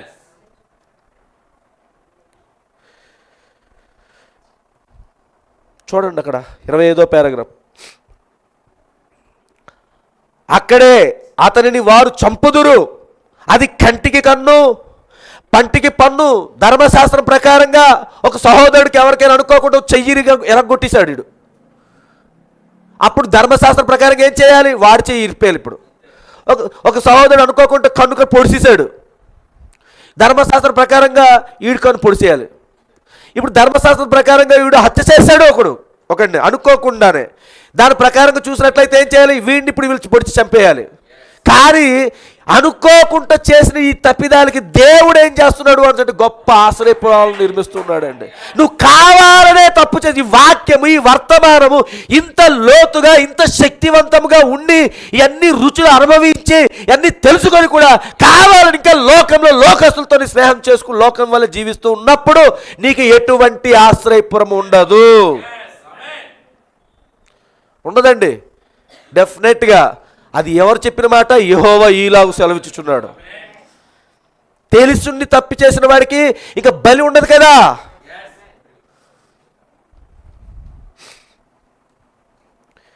25వ పారాగ్రాఫ్ 2ది. ప్రమాదవశాత్తు అతడు హత్యను చేసిన ఎడల ప్రజలు దాన్ని నమ్మరు, అందుకే అతడు పారిపోవలను. బాబు నేను అనుకోకుండా చేశాను నాయన, పొరపాటును ఇలా అనుకున్నప్పుడు తిరిగినప్పుడు అతను చేయికి తగిలి పడిపోయాడు, కిందకి చనిపోయాడు. నువ్వు ఎంత చెప్పు, ప్రజలేమంటారు? నువ్వు అన్నీ ఇలాంటి కథలే చెప్తావు. మొన్ననే అతనితో నీకు చిన్న గొడవ అయింది, నువ్వు కావాలని చంపిస్తావు, కావాలని పైనుంచి తోస్తావు, కావాలని స్విచ్ చేస్తావు, కావాలని ర్యాష్ డ్రైవింగ్ చేసావు, కావాలనుకుని ఇలాంటివే ప్రజలు అల్లుతూ ఉంటారు. అందుకే ప్రవక్త అంటున్నాడు చూడు, ప్రమాదవశాత్తు అతడు హత్య చేసిన ఎడల ప్రజలు దాన్ని నమ్మరు, అందుకే అతడు పారిపోవాలను. ఇప్పుడు వాళ్ళకి నువ్వు నిరూపించుకొని ఉండాల్సిన పని లేదమ్మా. నువ్వేదో ప్రమాదంలో ఇరుక్కిపోయిన తర్వాత ఆ వ్యక్తి అవతల వ్యక్తికి ఏదో నష్టం జరిగిందని చెప్పి నువ్వు అక్కడ వాళ్ళకి ఇదిగో నేను ఇలాగా కావాలంటే రుజువు చేయి, నేను ఇంత సిన్సియర్గా ఉన్నాను, ఇంత బాగా పనిచేశాను, ఈ రుజువులు నువ్వు చూపించాల్సిన పని లేదు. నువ్వు అక్కడ ఉండకూడదు. వాళ్ళు నిన్ను నమ్మరు, నువ్వు పరిగెట్టాలి. మీకు అర్థమవుతుందండి? వాళ్ళకి నమ్మించేలాగా నువ్వు అన్ని ప్రూఫ్స్, అన్ని ఎవిడెన్స్లు అన్నీ నువ్వు కోర్టుకు ఎన్ని సాక్ష్యాధారాలు పెట్టి నువ్వు ఎన్ని చూపించినా కానీ నువ్వు చేయాల్సిన పని వాళ్ళని నిరూపించడం కాదు, పరిగెట్టడం. మీకు అర్థమవుతుంది కదండి? నువ్వు పరిగెట్టడం చేయాలి, నిరూపణ ఆయింది, నిరూపించాల్సిన బాధ్యత ఆయింది. నువ్వు ఎప్పుడైతే ఆశ్రయపురంలో అడుగు పెట్టావో అతన్ని ముట్టుకోకూడదు అనేది ఒకటి వచ్చినప్పుడు, ఓ అయితే ఇతను అనుకోకుండా చేశాడు కాబట్టి ఆశ్రయపురంలోకి వెళ్ళిపోయాడు. ఎంతవరకు ఆశ్రయపురంలో ఉండాలి తెలుసండి? ఎంతవరకు ఆశ్రయపురం అతనికి ఆశ్రమిస్తుంది తెలుసండి? ఆ ఆశ్రయపురానికి సంబంధించిన యాజకుడు ఉంటాడు, ప్రధాన యాజకుడు. ఆ ప్రధాన యాజకుడు బ్రతికి ఉన్నంత వరకు అతనికి ఎటువంటి హాని జరగదు. కానీ మన ప్రధాన యాజకుడు నిరంతరము మెల్కిసెదెకుగా వచ్చి యాజకత్వం చేస్తూ ఉన్నప్పుడు నువ్వు శాశ్వతంగా ఆ ఆశ్రయపురంలో ఉండొచ్చు. ఛాయల్లోనైతే యాజకుడు మరణించినప్పుడు మరల అతను బయటకు వచ్చి చనిపోవాల్సిందే. కానీ నిజ స్వరూపంలో మన యాజకుడు నిరంతరం మెల్కిసెదెకు ఆయన. కాబట్టి ఇతను మరణం లేదు, అతను పుట్టుకలోని ఆరంభము లేదు, అంతము లేదు. హల్లెలూయా. అటువంటి గొప్ప యాజకత్వం కింద ఈరోజు మనం ఉన్నాము. అటువంటి గొప్ప యాజకత్వం కింద ఉండి ఆ గొప్ప ఆశ్రయపురం ఇది. ఆ గొప్ప ఆశ్రయపురం లోపల మనం ఉన్నాం ఇప్పుడు. అదేనండి.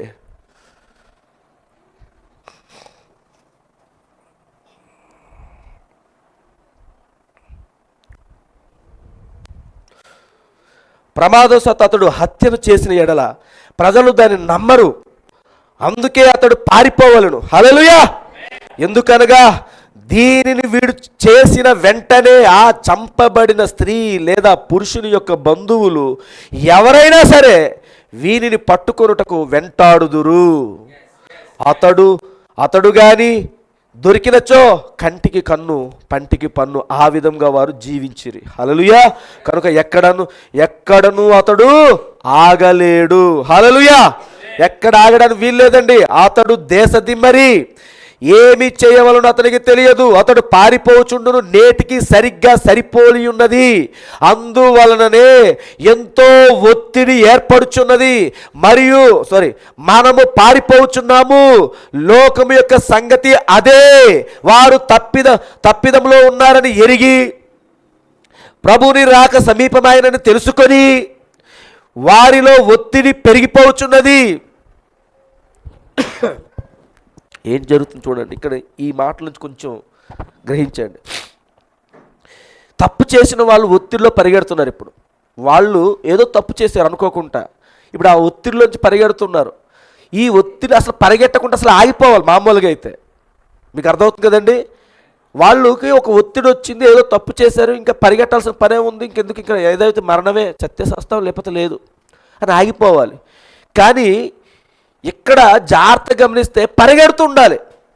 అసలు ఇది పరిగెట్టాలి, ఎందుకు పరిగెట్టాలని, ఆ పరిగెట్టడానికి కారణం ఏమిటి? ఈ వ్యక్తులు తప్పు చేశారు, ఏదో పొరపాటు చేశారు. ఆ రక్త సంబంధులు ఎవరైతే ఉన్నారో వాళ్ళు వచ్చి వీళ్ళని చంపేయాలి. కానీ వీళ్ళు అలా అక్కడ ఆగిపోయి ఉంటే చనిపోతారు. మరి నేను తప్పు చేశాను కాబట్టి దానికి శిక్ష ఇదే అని చనిపోవాలి అక్కడ. కానీ వీళ్ళు ఎందుకు పరిగెడుతున్నారు? అలా పరిగెట్టాలన్న ప్రేరేపణ వీళ్ళు ఎందుకు కలిగి ఉన్నారు? కారణం ఒకటేనండి. అలా పరిగెట్టాలనడానికి కారణము వాళ్ళు గ్రహింపేమిటి అంటే ప్రభు రాకడ సమీపంగా ఉన్నది. ఆ రాకడ సమయంలో నేను అన్నీ కూడా సరి చేసుకుని శుద్ధీకరణ చేయబడి నీతీకరణ చేయబడి పరిశుద్ధాత్మ బాప్తిసం పొందుకొని ఖచ్చితంగా ఎదురు చూడాలి. అలాంటిది తప్పులు చేస్తున్నారు, పొరపాట్లు చేస్తున్నారు, చాలా వాక్య విరుద్ధమైన కార్యాలు చేస్తున్నారు. కానీ అక్కడే ఆగిపోవట్లేదు. ప్రభు రాకడ కోసం ఎదురు చూస్తున్నారు.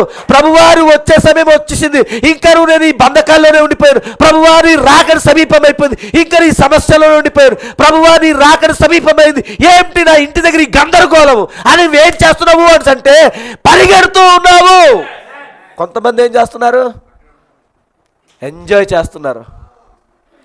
రాకడంట ఎప్పటి నుంచో వింటున్న మాట, ఎన్నో వందల సంవత్సరాల నుంచి ఎంతోమంది క్రైస్తవులు చెప్తున్న మాట, ప్రభు రాకడ అని చూస్తున్నారు. కానీ ఎవరైతే ఎన్నికలో ఉన్నారో, ఎవరైతే ఏర్పాట్లో ఉన్నారో, ఎవరైతే ముందు నిర్ణయంలో ఉన్నారో, హల్లెలూయా, వీళ్ళు తప్పులు చేస్తారు, వీళ్ళు పొరపాట్లు చేస్తున్నారు, కానీ ఆగిపోవట్లేదు, పరిగెడుతూ ఉన్నారు. పరిగెట్టడానికి కారణం ఒకే ఒకటి, వాళ్ళకి ఆ రాకడ మీద నమ్మకం ఉన్నది. ప్రభు సమీపంగా ఉన్నాడని నమ్ముతూ ఉన్నారు. కాబట్టి ఆయన వచ్చేస్తే మా పరిస్థితి ఏమిటి, మేము ఇక్కడ విడిచిపెట్టబడతాము, మేము ఎత్తబడము అని భయంతో వీళ్ళు ఏం చేస్తున్నారు? ఇదిగో ఆయన చెప్తున్నాడు, మనం పారిపోచున్నాము. లోకం యొక్క సంగతి అదే. వారు తప్పిదంలో ఉన్నారని ఎరిగి ప్రభుని రాక సమీపమైనని తెలుసుకొని వారిలో ఒత్తిడి పెరిగిపోవచ్చున్నది. సతమతం అవుతూ ఉన్నారు కొంతమంది. వర్తమానం అంటే చాలామందికి ఇష్టం. అయ్యో వర్తమానం ఇంత గొప్ప శక్తివంతది, కానీ వాళ్ళ జీవితం చూస్తే వర్తమానం ప్రకారం ఉండదు, కానీ సతమతం అవుతూ ఉంటారు. పక్కన ఫ్యామిలీని చూస్తూ ఉంటారు, వీళ్ళ ఫ్యామిలీలో నేను ఎప్పుడు ఉంటాను, నా కుటుంబం ఎప్పుడు ఉంటుంది, నా భార్య ఎప్పుడు అలా ఉంటుంది, నా పిల్లలు ఎలా ఉంటారు, నా భర్త ఎప్పుడు అలా ఉంటాడు. వాళ్ళు చూడండి ఎంత వాళ్ళకి ఇబ్బందులు ఉన్నాయి, వాళ్ళకి ఇరుకులు ఉన్నాయి, వాళ్ళకి సమస్యలు ఉన్నాయి, అయినా కానీ వాళ్ళు ఎక్కడో ఏదో దాంట్లో మంచి ఆనందంతో ఉంటున్నారు. వాళ్ళ కుటుంబం, నా కుటుంబం అన్నీ ఉన్నా కానీ మనశ్శాంతి లేదు.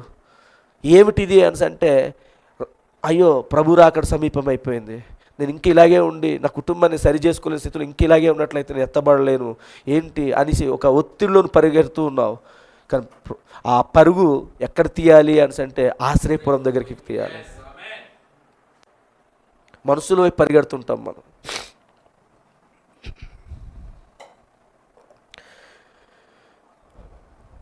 వారు పారిపోవచ్చున్నారు. రోడ్డు పక్క ఇల్లు చూడండి ఎలాంటి పరిస్థితులు ఉన్నాయి. రోడ్డు పక్క ఇల్లు, జూద గృహములు, పేకాట గృహాలంట, సుఖము, పాపము, నైతిక పతనము, దేనికైనా పరిగెడుట, టెలివిజన్ వినుట, మురికి జోకులు, దేనికైనా చోటిచ్చేదారు. సరే, ఆ ఒత్తిళ్ళ మధ్యలో ఆ తీవ్రమైన ఒత్తిడి గురైనప్పుడు ఏం చేస్తున్నారు చాలామంది? రోడ్డు పక్క ఇల్లు. ఏంటి రోడ్డు పక్క ఇల్లు? అర్థమవుతుందండి? రోడ్డు పక్కన ఉన్నటువంటి ఈ సారా కొట్లు, అర్థమవుతుందా? మరి అలాగే జోద గృహాలు, క్లబ్బులు, ప్యాకాట్లు, సరే, అలాగే సుఖము, వ్యభిచారాలు, భయంకరమైనటువంటి ప్రపంచం, అలాగే పాపము. ఎక్కడ చూసినా పాపమే కనబడుతుంది. అణువు నువ్వు కన్ను తెరిచి కళ్ళు ఇలా ఇటు ఇటు అటు తిప్పేసరికి పాపమే కనబడుతుంది. అలా ఉంది ప్రపంచం. నైతిక పతనము అది ఎప్పుడో పోయింది. ఎవరి దగ్గర కూడా నీతిగా ఉండాలి అది ఏమీ లేదు. ఆ నైతిక పతనం జరిగిపోయింది. దేనికైనా పరిగెడుట, దేనికోసం ఆతృత పడుతున్నారు, పరిగెడుతున్నారు. ఎక్కడికి వెళ్తే మాకు ఈ సమస్య తీరిపోతుంది, ఎక్కడికి వెళ్తే ఈ ప్రాబ్లం సాల్వ్ అవుతుంది, ఎక్కడికి వెళ్తే మనశ్శాంతి ఉంటుంది. సరే, టెలివిజన్ వినట. కొంతమంది ఏం చేస్తున్నారు, సాయంత్రం పూట అయ్యేసరికి చక్కగా ఈ తీవ్రమైన ఒత్తిళ్ళు మధ్య నలిగిపోయి కొంచెం రిలాక్స్గా ఉండాలి, టీవీ వేసుకుంటే మంచి ప్రోగ్రామ్ వస్తుంది, అందులో ఏదో కొంచెం జోకులు వస్తుంటాయి, అవి అలా వినొచ్చు, హాయిగా ఉండొచ్చు, గంట అయినా ప్రశాంతంగా ఉండొచ్చు అని చెప్పి టీవీలు చూస్తున్న వాళ్ళు ఉన్నారు. మురికి జోకులు, ఇందా చెప్పుకున్నాం కదా, భయంకరమైన ద్వంద్వార్థాలు వచ్చే జోకులు. దేనికైనా చోటిచ్చేదారు. వారు పరిగెత్తుచున్నారు, ఏదో జరగనై ఉన్నది. ఇలా ఎందుకు చేస్తున్నారు? దేనికి ఇది అని అంటే, వాడు త్రాగుబోతుడవని ఎలాంటి వ్యక్తి అయినా సరే కానీ వాడు మైండ్లో ఒకటి మాత్రం ఉంది, ఏదో జరుగుతుంది, ఏదో జరగబోతుంది అని చెప్పి వాళ్ళ మనసులో అది మాత్రం ఉంది, కానీ దాని నుంచి విశ్రాంతి పొందుకోలేకపోతున్నారు. చూడండి, అది వారు ఎరుగుదురు. మరణమగునంతగా త్రాగుచున్నారు. ఎంతవరకు అండి? నా ముందు ఎంతోమంది చూస్తున్నాను, సరదాగా ప్రారంభించారు మందు కొట్టడం. నిజమండి, నా స్నేహితుల్ని చూస్తున్నాను, నా చుట్టాలని చూస్తున్నాను, నా చుట్టూ ఉన్న ప్రపంచాన్ని చూస్తున్నాను. సరదాగా ప్రారంభించారండి.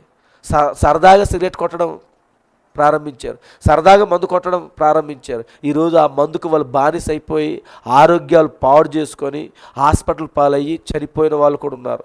యవ్వనంలోనే 30 నుంచి 40 సంవత్సరాల వయసులో ఉన్న వాళ్ళే కిడ్నీలు ఫెయిల్యూర్ అయిపోయి చనిపోయిన వాళ్ళు ఉన్నారు, లంగ్స్ పోయిన వాళ్ళు ఉన్నారు. చూస్తారండి, రకరకాలైనటువంటి వ్యాధులతోని చనిపోయిన వాళ్ళు. ఎందుకు అంటే త్రాగుడికి బానిస అయిపోయారు. సుఖభోగములు ఇంకా ఏవేవో వారిని పరిగెత్తిచున్నవి. ఏదో జరగనై ఉన్నదని వారికి తెలియను, దానిని గురించి లోకము చెప్పుచున్నది. ఏదో జరగనై ఉన్నదని మనం ఎరుగుదుము, తెల్లవారక ముందే ఈ లోకము బ్రద్దలైపోవచ్చును. ప్రతి దేశము ఉద్రిక్తతలో ఉన్నది. ఎందువలన? ప్రతి దేశము కూడా ఎలా ఉందంట? ప్రవక్త ప్రపంచాన్ని చదివేశాడండి. అర్థమవుతుందండి? ప్రవక్త బ్రహ్నం గారు స్కూల్లోకి వెళ్ళి పాఠాలు ఏమీ నేర్చుకోలేదు, కానీ అడవుల్లోకి వెళ్ళి ప్రపంచాన్ని నేర్చుకున్నాడండి. హల్లెలూయా! స్కూల్లోకి వెళ్ళి ఏమీ నేర్చుకోలేదు, కానీ అడవుల్లోకి వెళ్ళి ప్రపంచాన్ని చూశాడు. హల్లెలూయా! చూడండి, ఒకసారి నేను ఆఫ్రికాలో ఉన్నాను. ఒక గొర్రెల మంద మేయుట గమనించుచున్నాను. అది ఒక గొర్రెపిల్ల, ఒక మధ్య వయసుకు ఎదిగిన గొర్రెపిల్ల. ఆ చిన్న పిల్ల ఎంతో ప్రశాంతంగా మేయిచున్నది. అకస్మాత్తుగా అది ఉక్కిరి బిక్కిరి అయిపోయి సాగినది. ప్రశాంతంగా మేస్తున్నటువంటి ఆ గొర్రెపిల్ల అంటే ఇప్పుడు అకస్మాత్తుగా అంటే ఉక్కిరి బిక్కిరి అయిపోయిందట. తింటున్నది, అటు చూస్తున్నది, మరొకసారి కొరుకుచున్నది. అది ప్రశాంతంగా ఉన్నప్పుడు నేను చూశాను, అది చాలా ప్రశాంతంగా ఉన్నది. అప్పుడు ప్రశాంతంగా అది ఉన్నప్పుడు చూడు, ఆ చిన్న గొర్రెపిల్లను చూడు అనుకున్నాను. ఆ గొర్రెలను మేపుచున్న కాపరి తిరిగి మరొక చోటకు వెళ్ళాను. నల్లజాతి స్థానికుడు. ఈ చిన్నదారిని నేను గమనించుచున్నాను. కొద్దిసేపటి తర్వాత ఆ ఉద్రిక్తలో నిండిపోయినది. ఆ చిన్న పిల్ల ఎందుకు ఇట్లున్నది అనుకున్నాను. బైనాక్యులర్ ద్వారా నేను గమనించుచున్నాను. అది ఎంతో ఉద్రిక్తతో నిండిపోయినది. అది ఇటు అటు బిత్తిరిపోయి చూస్తున్నది. కేక వేయి ఆరంభించినది. దానికి ఏమి చేయవలనో తెలియలేదు. సరే ఉండి ఒక్కసారే ఈ గొర్రెపిల్ల ఈలాగవుట కారణం ఏమిటి అని అనుకున్నాను. ఇదేంటిది ఇంతవరకు ప్రశాంతంగా ఉంది, సడన్గా ఇది ఎందుకు కొంచెం ఉక్కిరి బిక్కిరి అయిపోతుంది, ఏదో పాపం అలజడిగా ఉందేంటి, ఎందుకు అలా అయిపోతుంది అనేసి అనుకుంటున్నారట బ్రహ్నం గారు. అది చిన్న పచ్చిక పొలంలో ఉన్నది. కానీ ఆ వెనక ఎక్కడో ఏదో పైకి లేచుట మరలా క్రిందికి వంగుట నేను గమనించాను కొంచెం దూరంలోని. ఆ గొర్రెపిల్లకు 60 మైలు దూరంలో బాగా ఎదిగిన పొదలలో ఒక సింహము దాగి ఉన్నది. మరియు ఆ చిన్న గొర్రెపిల్లలో ఏదో చెప్పుచున్నది. గొర్రెపిల్ల సింహాన్ని చూడలేదు. మీకు అర్థమవుతుందండి? గొర్రెపిల్ల సింహాన్ని చూడలేదు, కానీ మరియు ఆ చిన్న గొర్రెపిల్లలో ఏదో చెప్పుచున్నది. ఒక అపాయం ముంచుకొచ్చుచున్నదని తెలిసిపోయి గందరగోళంలో పడుచున్నది. ప్రేమైన సంగమా, సాతాను చేస్తున్నటువంటి కొన్ని క్రియలు, కొన్ని ట్రాపింగ్స్ అనేవి నీకు తెలియకపోవచ్చేమో, నువ్వు చూడకపోవచ్చేమో, కానీ నిజంగా దేవుని యొక్క జీవము నీలో ఉన్నట్లయితే దాన్ని నువ్వు పసిగడతావు. ఇక్కడ ఎక్కడో నా సమీపంలో శత్రువు ఉన్నాడు, నువ్వు పసిగడతావు. నువ్వు ముఖాముఖిగా చూడనవసరం లేదు, ముఖాముఖిగా ఉండి మాట్లాడాల్సిన పని లేదు, నువ్వు సేకరణ ఇవ్వాల్సిన పని లేదు. కానీ వాడు నీ శత్రువు, ఆమె నీ శత్రువు, ఆ వ్యక్తులు నీ శత్రువు అని నువ్వు పసిగట్టగల ఆ యొక్క జీవంని దేవుడు నీలో పెట్టాడండి. కానీ చాలామందికి ఆ విషయం తెలియట్లేదు. శత్రువు బోన్లోకి వెళ్ళి నేను వస్తానంటున్నారు కొంతమంది. అయితే సరే, సింహం బోన్లోకి వెళ్ళి వస్తారంట. నువ్వు దానియేలు కూడా కావు. దానియేలు కావాలనేసి సింహాల బోన్లోకి వెళ్ళలేదు, అనుకోకుండా పడేశారు. ఈరోజు ఒకసారి నేను చూశాను, ఒక పాస్టర్ గారు కావాలని జూలోని లోపలికి వెళ్ళి సింహాల బోన్లోకి వెళ్ళి, ఆ సింహాలు ఉంటాయి కదండి, అక్కడికి వెళ్ళి బైబిల్ పట్టుకొని ఇలా వెళ్ళి ఉన్నాడు. ఇలాగ చప్పరించేసాయి మొత్తం అని కూడా. దేవుని శక్తిని అవమానం పరుస్తున్నాం మనం. ఖచ్చితంగా నువ్వు అనుకోకుండా అక్కడ పడిపోయి ఉండి నిజంగా అలాగే ఉంటే దేవుడు నిన్ను కాపాడుతాడు.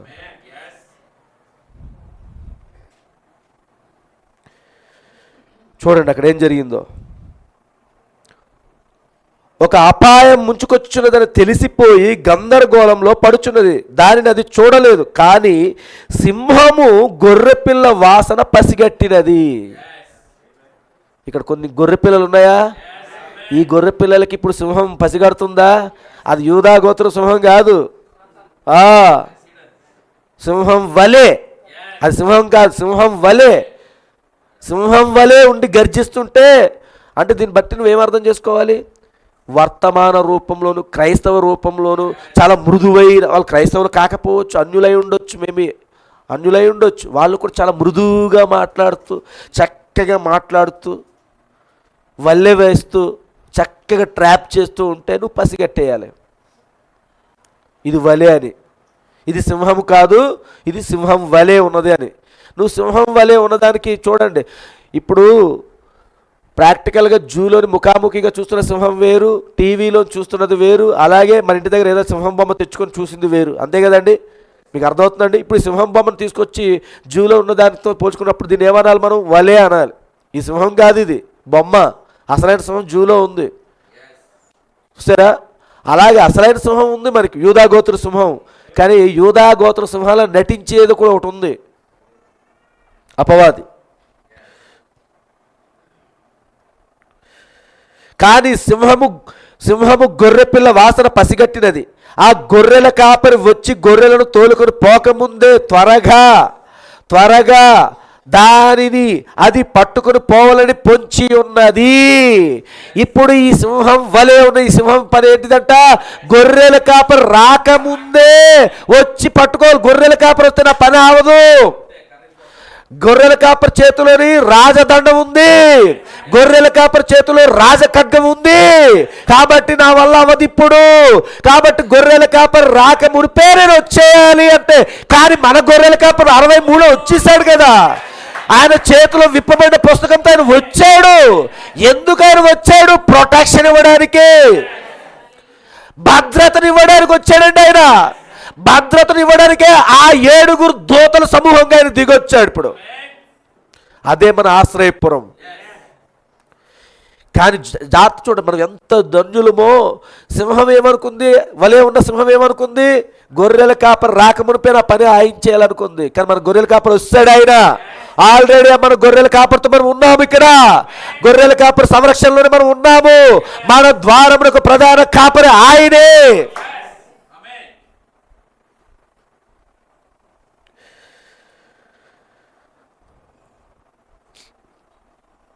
అప్పుడు దానిని గమనించుచున్నప్పుడు ఉద్రిక్తత అలుముకొన్నది. ఆ దూరము నుండి ఈ సింహము బహు సులభముగా నక్కి వచ్చుచున్నది. మెల్లగా నక్కుతూ నక్కుతూ వస్తుంది. అయినా ఇంకా గొర్రెపిల్ల దీనిని చూడనే లేదు. చూడరు గొర్రెపిల్లలు, చూడండి. చూడపోతే చాలా ప్రమాదం. అది చాలా అందంగా కనబడుతుంది. చక్కగా జూలు విదిలించుకొని చక్కగా ఉంది. అబ్బబ్బబ్బ, మా తల్లికైనా అలా లేదు, మా తండ్రికైనా అలా జూలు లేదు. దీని జూలు ఎంత బాగుంది. చక్కగా జూలు దగ్గర బొజ్జు ఉంటారు అనుకున్న బొజ్జు వెళ్ళి సంసోను బొజ్జున్నాడు కదా. బొజ్జున్నాడా లేదండి? సంసోను గాఢ నిద్రలోకి వెళ్ళాడు. ఢిల్లీలో శాశ్వత నిద్రలో తీసుకెళ్ళింది.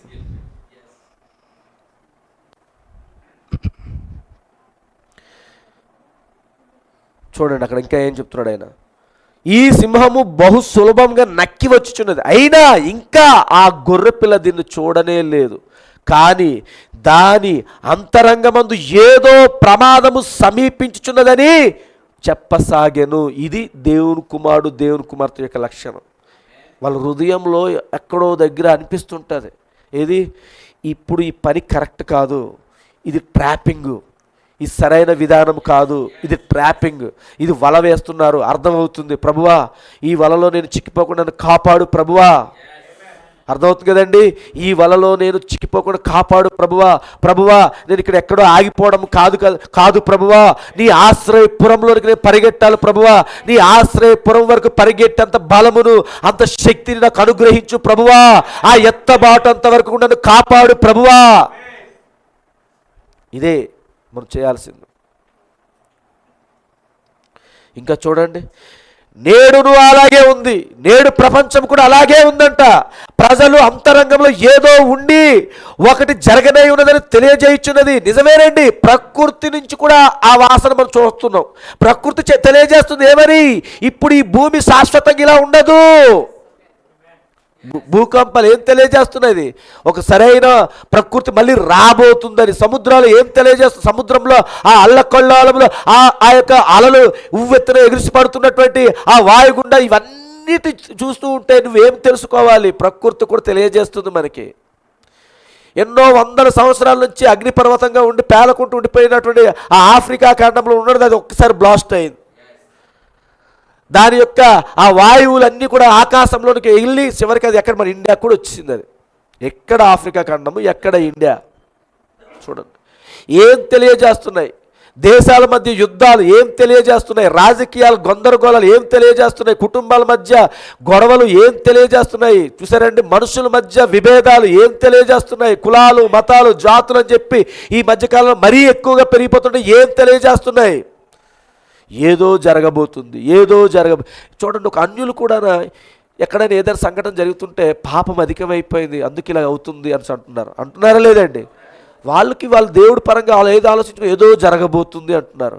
ఒక క్రైస్తవులుగా మనము కూడా ఏం చెప్తున్నాము, ఈ సంఘటనలు అన్నీ జరుగుతుంటే ఏదో జరగబోతుంది అంటున్నాము. ఏంటి ఇంత విపరీత బుద్ధులు మనుషుల్లో పుట్టుకొస్తున్నాయి, ఏమిటి ఇలాంటి భయంకరమైన మనుషుల ఆలోచనలు వెళ్తున్నాయి అని చెప్పి ఇలా చూస్తున్నప్పుడు ఇంకేమీ లేదు, భూమికి ఎక్కువ కాలం ఇలా ఉండదు, మనుషులు కూడా ఇలా ఉండరు, ఈ వాతావరణం కూడా ఇలా ఉండదని చెప్పి చాలామంది అనుకుంటారు. ఏంటంటే అది ఆటోమేటిక్ వాళ్ళ హృదయాల్లో పెట్టినటువంటి ఒక కార్యం. అది ఏదో జరగబోతుంది, హల్లెలూయా, ఏదో జరగబోతుంది. నేడును అలాగే ఉంది. ప్రజల అంతరంగంలో ఏదో ఉండి ఒకటి జరగనే ఉన్నదని తెలియజేస్తున్నది. అది మనం ఎరుగుదుము. హల్లెలూయా.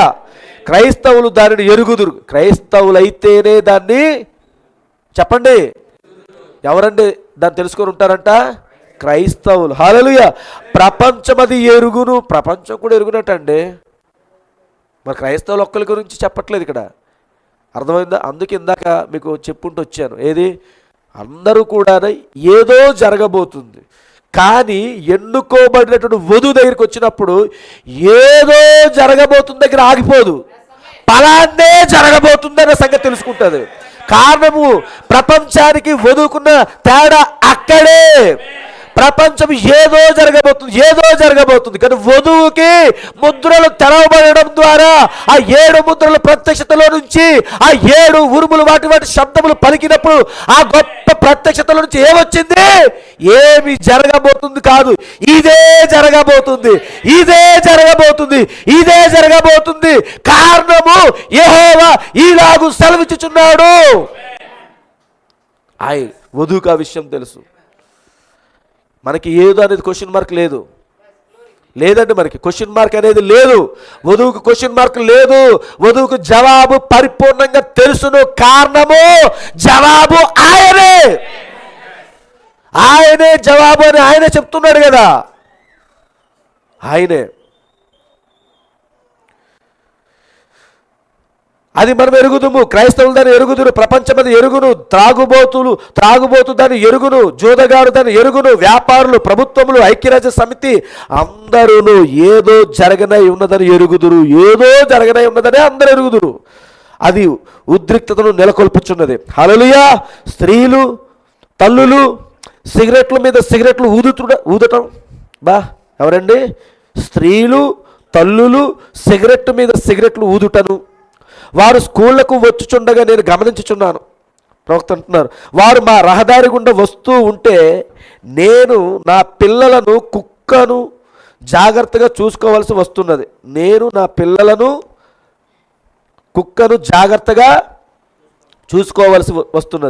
20 మైళ్ళ వేగంతో వెళ్ళవలసిన ఆ మార్గంలో స్త్రీలు తమ పిల్లలను బడికి పంపించుటకు ఒక చేతిలో సిగరెట్ పట్టుకొని మరొక చేతిలో 70 మైళ్ళ వేగంతో కారు నడుపుకొని వస్తున్నారు. అర్థమవుతుంది కదండి. ఒక తలుపు తెరిచి ఉంచి పిల్లలతో సరదాగా ఆడుచు అకస్మాత్తుగా బ్రేకులు వేస్తూ రోడ్లను పాడు చేస్తూ టైర్లు అరిగిపోతున్నాయి. సడన్లీ బ్రేకులు వేస్తుంటే ఏమవుతాయి? వారు ఇక్కడ మరలా తిరిగి వచ్చుచున్నారు. అట్టి ఒక నరముల ఉద్రిక్తత కలిగిన తల్లి వలన ఒక రోజును 4-5 చిన్న పిల్లలు గాలి వీచినందున రోడ్డు మీద పడిపోవటం నేను చూసారండి. ఈ నరముల ఉద్రిక్తత అన్న పదం వచ్చినప్పుడు దాన్ని అర్థం చేసుకోవాల్సింది ఏంటంటే, ఇప్పుడున్న ఒత్తిడి, ప్రెజరు. ఆ ప్రెజర్లో నుండి వీళ్ళు ఏం చేస్తున్నారు? ఒక 4-5 పిల్లలు చనిపోవడానికి కారణమవుతున్నారు. ఆమె ఎక్కడికి పోవచ్చున్నది? ఏమిటి సంగతి? ఏదో అసలు ఇంత హడావుడి ఏంటి? పిల్లల్ని గబగబ స్కూల్కి దింపించేయాలి. ఓ పక్క సిగరెట్ నోట్లో పెట్టుకుంటుంది, ఇంకా పిల్లలంట డోర్ ఓపెన్ చేస్తుంటారట.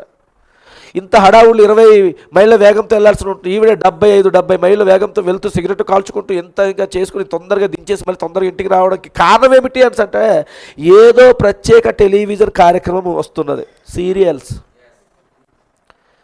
చూసుకోవాలి టైం. ఇప్పుడంటే మొబైల్ వచ్చాయి కాబట్టి నువ్వు ఎక్కడున్నా చూసుకోవచ్చు సీరియల్. మరి ఇంతకుముందు 15 సంవత్సరాలకి వెనక్కి వెళ్తే ఒక టీవీలోని టైమింగ్స్ ఇస్తాడు కదా, ఆ టైం కల్లా మనం ఎన్ని చేసుకున్నా అక్కడ అన్నం ఉడుకుతున్న సగం వరకు ఉడికినా అది దించేసి పక్కన టీవీ దగ్గరికి వచ్చేయాలి. లేదా ఎక్కడికో ఫంక్షన్కి ఎక్కడికో వెళ్ళినా, లేకపోతే ఏదో పని మీద ఎక్కడికి వెళ్ళినా ఆ టైంకి ఇంటికాడ ఉండాలి. చూసారా? ఇలాంటిది ఆ టైంలో ఉంది. ఆ ఒత్తిడితో ఉన్నారు. కాబట్టి ఈవిడ ఏం చేసింది? చక్కగా ఒక చేతితో డ్రైవ్ చేసుకుంటూ పక్క సిగరెట్ కాల్చుకుంటూ అమ్మో తొందరగా వెళ్ళిపోవాలి, ఇంటికి వెళ్ళిపోవాలి, మళ్ళీ అది అయిపోద్ది, ఆ ప్రోగ్రామ్ అయిపోద్ది, మళ్ళీ రాదు, అయ్యో ఏమవుతుందో, నిన్నటి ఎపిసోడ్లో మధ్యలో అయిపోయింది, దాని కంటిన్యూషన్ అవ్వాలి, ఇప్పుడు ఇవన్నీ చూడకపోతే అవ్వదు కదా. మళ్ళీ మన ఇండియాలోకి వచ్చిన దరిద్రం ఏంటి? అత్త కోడళ్ళ మధ్య యుద్ధాలు జరుగుతుంటాయి. అత్తకి ఎలాగా పన్నాగాలు కొడితే బుద్ధి వస్తుంది అత్తకనిసో, లేకపోతే కోడలికి ఎలా బుద్ధి వస్తుంది అని చెప్పి అత్త పన్నాగాలు పన్నుతూ ఉంటుంది. ఇలాంటి శత్రువులు మెయిన్ ఆడవాళ్ళే ఉంటారు. మన ఇండియాలో ఉన్న సీరియల్లో శత్రువులు ఎవరు? పురుషులు ఉండరు. అక్కడ పురుషులు సినిమాల్లో విలన్లు, హీరోలు విలన్లు పురుషులే ఉంటున్నారు. కానీ సీరియల్స్ దగ్గర మాత్రం విలన్స్ ఎవరంటే అత్త కోడళ్ళు లేదా ఆడవాళ్ళే. ఇంకో మాటలో చెప్పాలంటే ఆడవాళ్ళే ఉంటారు సీరియల్స్ విలన్స్. చూసారా? ఈ ప్రోగ్రాలు ఎక్కడైపోతాయి, ఏ టైం అయిపోతుంది, భయంతో కంగారులో స్పీడ్ డ్రైవ్ చేసుకుని వచ్చి 5-6 పిల్లలు చనిపోయేలాగా అయ్యారు. మీకు ఒకసారి తెలిసిందో తెలియదు కానీ 80 ఫీట్ రోడ్డు దగ్గర పని చేసుకుని వలస కూలీలు ఉంటారు కదా, వలస కూలీలు, వాళ్ళకి ఇల్లులు ఏమి ఉండవు. వాళ్ళు ఎక్కడి నుంచో వలసకు వస్తారు, రోడ్డు పక్కన రాత్రి అలా పడుకుండిపోతారు, ఏదో పరుచుకొని పడుకుండిపోతుంటారు. అలాగా అక్కడ కాదు, ఇక్కడ మన కంచర్పాలెం బ్రిడ్జి దగ్గర ఒక లారీ ఎక్కుంటే వెళ్ళిపోయింది పాపం. వాళ్ళు అక్కడి నుంచో వలస వచ్చారు, భార్య, పిల్లలు, భర్త, అందరూ ఒకేసారి లైన్ తొక్కుంటూ వెళ్ళిపోయింది. అంటే ఆ ఇన్సిడెంట్ జరిగిన తర్వాత నేను వెళ్ళి చూసినప్పుడు నాకు అదోలా అనిపించిందండి బాబు. ఎంత బాధ. ఎందుకు అంటే ఆ నిద్ర మత్తులోని ఆ డ్రైవర్ ఏం చేశాడు, తెల్లవారుజామున వచ్చిన నిద్ర చాలా భయంకరమైన నిద్ర. రాత్రంతా మేల్కొని చేసిన నిద్ర అదొక ఎత్తు అయితే, తెల్లారు 4 గంటల నుంచి 5-6 గంటల మధ్యకి వచ్చే నిద్ర అది ఎలాంటిదంటే అస్సలు కళ్ళు ఎత్తలేము. అలాంటి టైంలో ఎక్కించుకుంటూ వెళ్ళిపోయాడు, చనిపోయారు. సరే, ఏమిటి అనుకున్న గమ్యస్థానానికి వెళ్ళకపోతే వాళ్ళ యొక్క సారు యజమానుడు ఏదో చేసేసి ఏదో అంటారు, నువ్వు ఎక్కడో ఉండిపోయావు, సరుకుని అర్జెంట్ తెల్లారికల్లా మనం ఆ సరుకుని డెలివరీ చేసేయాలి, పోర్టుకి వెళ్ళాలి కదా సరుకు, అందుకని డెలివరీ చేసేయాలి, ఇది చేయాలి అది చేయాలి అనేసి అంటే మళ్ళీ షిప్ వెళ్ళిపోతే మన సరుకు ఆగిపోద్ది. ఇలాంటి ఒత్తిళ్ళ మధ్యలో ఈ డ్రైవర్ ఏం చేశాడు, నిద్రమత్తులో కూడా తోలుకుంటూ వెళ్ళిపోయాడు. ఏమైంది, అభం శుభం తెలియని పిల్లలు చనిపోయారు, భార్యాభర్తలు చనిపోయారు. ఇలాంటి ఎన్ని ఇన్సిడెంట్లు మనం చూస్తున్నాం. రోజుకి తెల్లవారుజామున ఎన్ని జరుగుతున్నాయి. కుర్రోళ్ళు ఏం చేశారు, తాగిన మత్తులో మన ఎన్డీఏడి ఫ్లైఓవర్లో నుంచి పడిపోయి చనిపోయారా లేదా? ఎన్ని యాక్సిడెంట్లు జరుగుతాయి, రోజుకి యాక్సిడెంట్లు చూస్తూనే ఉన్నామా? ఇవన్నీ దేనికి జరుగుతున్నాయి? ఉద్రేకత, ఒత్తిడి ప్రపంచం. ఈ వారంలో కూడా నీ వర్తమానం అవ్వలేదు, కానీ మీ వారంతో మరి ఇంకా అవపోయినా మిగతా ఏ భాగం అవుతుందో దాన్ని మీరు ఇంటి దగ్గర మీరు చదవండి, అవకాశం ఉంటే చూడండి. కొద్దిగా 2-3 పేరాలు చదువుకొని ముందుకెళ్ళి ఆపేసుకుందాం. ఏమిటి వీటి వెనకాల చూడండి. ఆమె దాన్ని చూచుటకు తిరిగి సమయానికి రావాలని తలంచుచున్నది. ఆ ప్రోగ్రాం చూడాలని ఉద్దేశంతోనే గబగబా పిల్లలు అక్కడ మా స్కూల్లో దింపిన వెంటనే మమ్మీ బాయ్ అని చెప్తారు కదా, ఆడ చెప్పినా సరే సరే సరే బాయ్ సరే ముందు స్కూల్కి వెళ్ళండి, బెల్ కొట్టేస్తారు వెళ్ళండి. ఇది తల్లులు చూసారండి. ఎందుకంటే ఇప్పుడు బాయ్ చెప్పి ఒక ముద్దు పెట్టి అన్నీ చేస్తే అక్కడ సీరియల్ అయిపోద్ది, ప్రోగ్రాం అయిపోద్ది అక్కడ.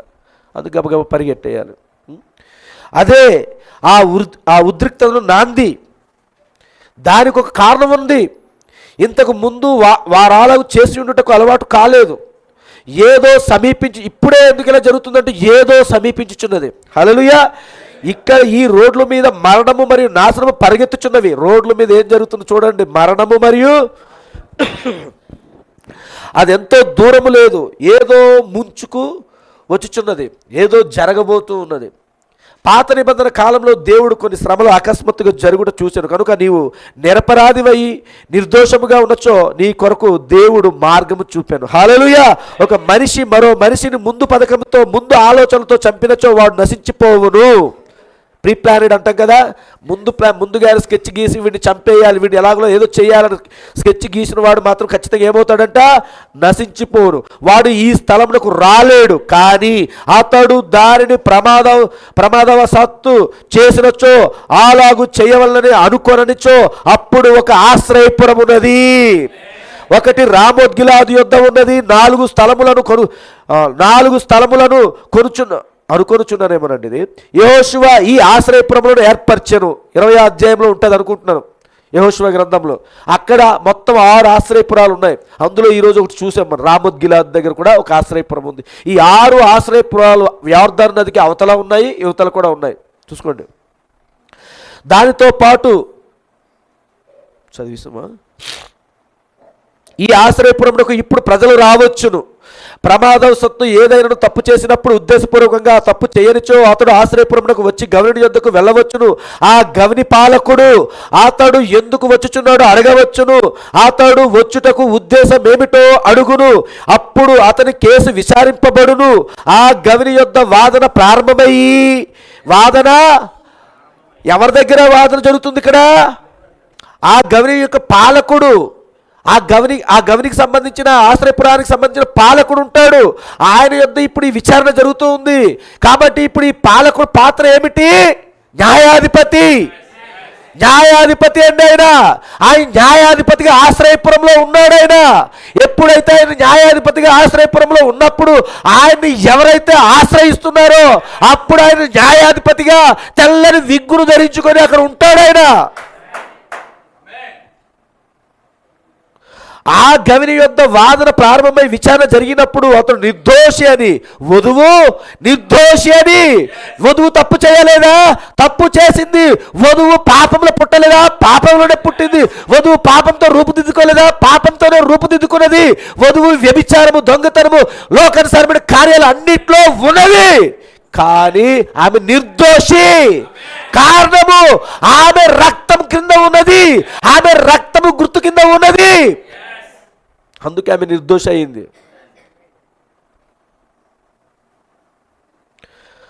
చూడండి, విచారణ జరిగినప్పుడు అతడు నిర్దోషని కనుగొనబడినప్పుడు అతడు ఇష్టపూర్వకంగా అది చేయనప్పుడు అతనిని ఆ పట్టణంలోనికి ఆశ్రయ స్థలంలోనికి తీసుకుని పోదురు. అప్పుడు శత్రువు అతనిని ఏమీ చేయజాలడు.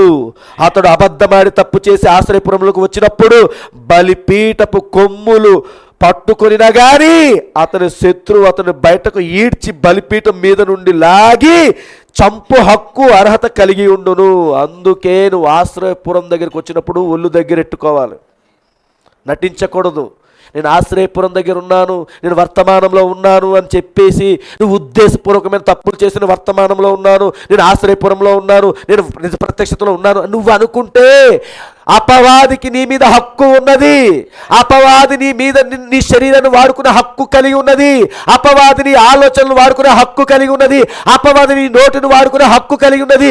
అపవాది నిన్ను ఏ రీతిగా దేవుని సన్నిధి నుంచి దూరం చేయాలో ఆ రీతిగా చేసే హక్కుని అపవాది కలిగి ఉన్నది.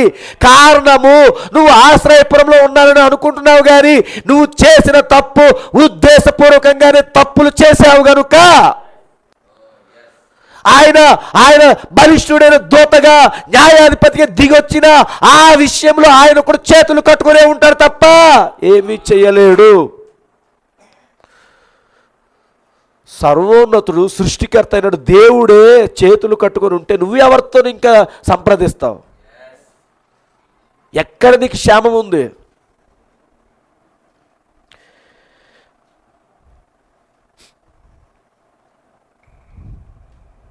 ఇష్టపూర్వకంగా అది చేయనప్పుడు అతనిని ఆ పట్టణంలోనికి ఆశ్రయ స్థలంలోనికి తీసుకుని పోవుదురు. అప్పుడు శత్రువు అతను ఏమీ చేయజాలడు. అప్పుడు అతడు అబద్ధమాడి తప్పు చేసి ఆశ్రయపురంలోనికి వచ్చినప్పుడు బలిపీఠపు కొమ్ములు పట్టుకొనినా గాని అతని శత్రువు అతనిని బయటకు ఈడ్చి బలిపీఠం మీద నుండి లాగి చంపు హక్కు అర్హత కలిగి ఉండును. అవునండి, అతడు దోష అయినందున ముందుగా పథకం వేసి చంపినందున శిక్ష విధించబడును. దీన్ని మనం ఈరోజు ఎలా అప్లై చేసుకోవాలి? నీకు తెలుసుండే నీ పిల్లలు తప్పు చేస్తున్న విషయం నీకు తెలుసుండే, నీ భర్త తప్పు చేస్తున్నప్పుడు నీకు తెలుసుండే, నీ భార్య తప్పు చేస్తున్నప్పుడు నీకు తెలుసుండే, నీ కుటుంబంలో ఎవరో తప్పు చేస్తున్నప్పుడు ఆ విషయాలు నీకు తెలుసుండే, తెలిసి ఉన్నా సరే కానీ వారిని హెచ్చరిక చేయకుండా ఏది చేయకుండా నేను వర్తమానంలో ఉన్నాను, నా కుటుంబం వర్తమానంలో ఉంది, చాలు, సరిపోదు, హెచ్చరించాలి వాళ్ళకి.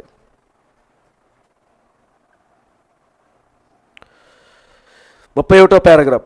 దానితో పాటు ఇప్పుడు మరి ఒకటి వెలిగి ఉన్నది, ఇంకోటి. ఆ మనిషి వెనక డజను మంది ఉన్నను అతడు ఉద్రిక్తతలో ఉండును. ఎక్కడో ఆ స్థలంలోని ప్రతి రాయి, ప్రతి కొండ, ప్రతి పొద శత్రువు అతని కొరకు సిద్ధంగా నిలబడి ఉండును. సరేండి, ఇక్కడేం జరుగుతుంది? శత్రువు ఏం చేస్తుంది? ప్రతి రాయిని వాడేసుకుంటుంది, ప్రతి కొండను వాడేసుకుంటుంది, ప్రతి పొదను వాడేసుకుంటుంది, అతని కొరకు సిద్ధంగా నిలబడి ఉన్నది. అతడు నరముల ఉద్రితకు లోనగును. అయితే ఒకసారి ఆశ్రయపురంలో ప్రవేశించిన వెంటనే ఆ ఆందోళన అంతయు పోవును. అతడు క్షేమముగా ఉండును, అతడు బాగుండును. ఎందుకనగా అతని కొరకు ఒక స్థలము ఏర్పాటు చేయబడి ఉన్నది. ఆ నిర్దోషి చంపబడకుండా దేవుడు ఏర్పాటు చేసిన స్థలము, కానీ చంపబడకుండా మినహాయింపును పొందును. ఎందుకనగా దానిని అతడు ప్రమాదవశాత్తు చేశాను, కావాలని చేయలేదు. హల్లెలూయా.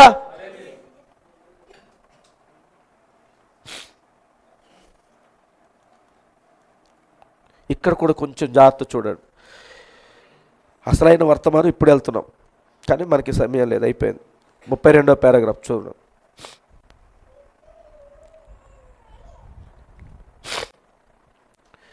31లోనే ఇంకొక పేరా పైన చిన్న పేరా చదువుదాం. అది అతడు చేయవలనని చేయలేదు. ఇప్పుడు అతడు కావాలని దాన్ని చేసినచో అతడు ఆ పరిస్థితుల మధ్య నిలబడవలను. ఇష్టపూర్వకంగా చేసినచో అతనికి ఇక తప్పించుకునే అవకాశం లేదు. ఇప్పుడు 32 చూడండి. ఈనాడు 2 తరగతుల ప్రజలు ఉన్నారు. ఇక్కడ కూర్చున్న మనము కానీ ప్రపంచంలో ఉన్న వాళ్ళు కానీ ఎవరి గురించి చూసుకున్నా సరే కానీ రెండు తరగతులు ప్రజలు ఉన్నారు. దీనిని నేను చెప్పవచ్చును, ఈనాడు లోకమందు స్త్రీలు పురుషులు ఉన్నారు. రెడెల్ సోదరుడా, నిజంగానే వారు తాము చేయుచున్న క్రియలు కావాలని చేయుటం లేదు. ఈనాడు ప్రపంచమందు పాపము చేయగోరని స్త్రీ పురుషులు ఉన్నారు. వారి కొరకు నేను చింతించుచున్నాను. వారు తప్పు ఏది చేయగోరుట లేదు, కానీ వారు చేయుచున్నారు. అర్థమవుతుంది కదండి. కొన్ని పరిస్థితులను బట్టి కొంతమంది తప్పులు చేయాల్సి వస్తుంటుంది. వాళ్ళు కావాలని తప్పులు చేయట్లేదు, పరిస్థితులు ఒత్తిడిని బట్టి తప్పులు చేయాల్సి వస్తుంది. దానికి వారు త్రోయబడుచున్నారు, ఆ తప్పులకు వారు త్రోయబడుచున్నారు. ఇప్పుడు సరైనది చేయుట కోరిక గల వ్యక్తికి ఒక స్థలం ఉన్నది, ఒత్తిడిని బయటకు విడిచిపెట్టుటకు ఒక చోటు ఉన్నది. అది నిజము, కానీ లెక్కలేని వారు కొందరు ఉన్నారు. అలాంటి స్థలముకి పట్టించుకోలేని వాళ్ళు కొంతమంది ఉన్నారు. హల్లెలూయా.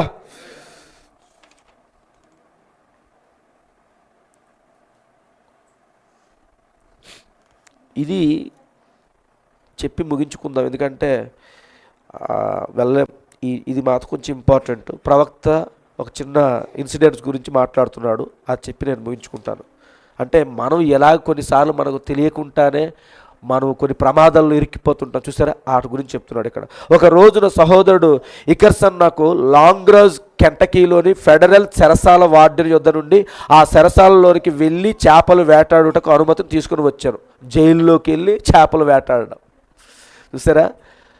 అక్కడ నేను లూయిస్విల్లో నుండి వచ్చిన ఒక నల్లజాతి బాలుడు కలుసుకున్నాను. అతడు నాతో చెప్పాను, ఒక నల్లజాతి బాలుడు కలుసుకున్నాడు. అతడు నాతో చెప్పాను, నేను ఇట్లు అడిగాను, చక్కగా కనబడుచు తెలివితేటలు కలిగిన నీవు ఇక్కడ ఏమి చేయుచున్నావు? ఈ చెరసాలలోకి నువ్వు ఎందుకు వచ్చావు? ఇంత చక్కగా ఉన్నావు, చాలా తెలివితేటలు ఉన్నాయి, ఈ జైల్లోకి నువ్వు ఎందుకు వచ్చావు? అతడు చెప్పాను, అయ్యా, ఇది జరిగిన సంగతి, ఇది ఎవరి తప్పు కాదు, కానీ నాదే. ఇప్పుడు ఆ కుర్రవాడు అంటున్నాడు, నాదే. ఒకప్పుడు నేను ప్రభువునకు చెందినవాడిని, ఒకప్పుడు నా పేరు బిషప్, వారు నన్ను పరిశుద్ధ బిషప్ అని పిలుచుచుండిరి. కారణము నేను ప్రభువును సేవించాను. హల్లెలూయా. నేను మరియు నా భార్య, మాకు ఒక పాప పుట్టినది. ఒకసారి నేను జయించలేక లోకంలో స్నేహించాను, ప్రభువు నుండి దూరమయ్యాను. నాకు క్రైస్తవ తల్లిదండ్రులు ఉన్నారు. నేను 4 సంవత్సరములు కొరియాలో పనిచేశాను, కానీ అక్కడ మేము డ్యాన్సులకు మొదలగు వానికి వెలుచుంటిమి. అతడు ఎన్ని యుద్ధములు చేస్తానో, ఎన్ని పథకములు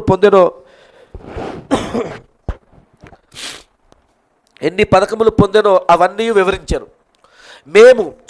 నేను పాపపు జనాంగముతో కలిసిపోయాను. ఒక రోజున 2 కుర్రాళ్ళు వచ్చి, బిషప్, మేము క్వేకర్ మైడ్ యొద్దకు వెళ్ళి కొన్ని కాయగూరలు కొనవలెను, మాతో పాటు నీ వచ్చేదవా అని అడిగారు. ఎవరంట?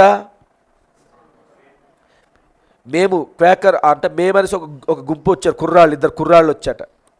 అడిగారు. నా భార్య అప్పుడే నన్ను భోజనముకు పిలిచినది. ఆమె నన్ను లోనికి పిలిచి వారితో వెళ్ళవద్దని వారించినది. వెళ్ళొద్దని చెప్పింది భార్య. వారు మంచివారు కారు, వారి నుండి మనం దూరమైపోయి తిరిగి చర్చికి వెళ్ళవలను అని అన్నది.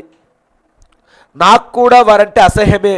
వాళ్ళు కాయగూరలకు వెలుచున్నారు, నాకు వెళ్ళాలని లేదు. సరే, వారికి నా కారు ఇచ్చేదనని చెప్పగా ఆమె అలా చేయవద్దు, వారు కారును ముక్కలు చేసేదారు కాబట్టి వెళ్ళి వారిని దించి వెనక్కి రమ్మని చెప్పినది. అర్థమవుతుంది కదండి. అతడు నాతో ఇంకా, నేను వారిని అక్కడికి తీసుకుని వెళ్ళి కారు పార్క్ చేయ స్థలంలో నా కారును నిలిపించి వారి కొరకు కారులో కాచుకొని ఉన్నప్పుడు అకస్మాత్తుగా అపాయపు అలారంలు మ్రోగినవి. ఈ కుర్రాళ్ళు తమ చేతులలో చేతి తుపాకీ అంటే పిస్తల్స్ పట్టుకొని నా వైపుగా వచ్చారు. నేను కారు యొక్క తలుపును మూసివేస్తూ మీరు కారులో ఎక్కకూడదని అన్నాను. వారిలో ఒకడు బిషప్ తల మీద కొట్టి అతనిని వెనకకు త్రోసి చేతి తుపాకీని వాడి ముందు ఆపుతూ మమ్మల్ని తీసుకుని వెళ్ళకపోతే అని హెచ్చరించాడు. వారు తుపాకీని చూపిస్తూ గుండు తొలచి, నీకు రంధ్రం పడకుండా ఉండాలనుకుంటే నిన్ను దూరంగా విసిరివేసి మేము కారును తోలుకొని వెళ్ళిపోదాము అని అన్నారు. బిషప్ వారితో, మీరు ఎక్కడికి తప్పించుకొని వెళ్ళలేరు, మీరు తప్పక పట్టబడుదురు. మీరు పోలీసు వాళ్ళతో నాకు దీనితో ఎటువంటి సంబంధం లేదు. నేను ఈ పథకమును అంటే ఈ వ్యూహమును రచించలేదు. నేను ఇక్కడ కూర్చొని ఉన్నాను, నేను నిరపరాధినని చెప్పండి అని అన్నాడట. ఆ సమయంలో పోలీసులు వారిని పట్టుకున్నారు. వారు కేసు విచారించి అతడు నాతో, చూడండి ఇప్పుడు విచారణ జరుగుతుంది. అతడు నాతో, నేను మొదట న్యాయవాది చెడ్డవాడని తలంచాను. ఎందుకనగా అతని ప్రశ్నలు ఇట్లున్నవి. బ్రహ్నం గారి విషయం చెప్తున్నారు. అతని ప్రశ్నలు ఇట్లున్నవి, ఇది నీ కారు కదా? అవునండి. కానీ కానీ నేను అని అంటున్నాడు అనమాట అతను. అన్నాను, నా ప్రశ్నలకు జవాబు చెప్పని అతను చెప్పాను.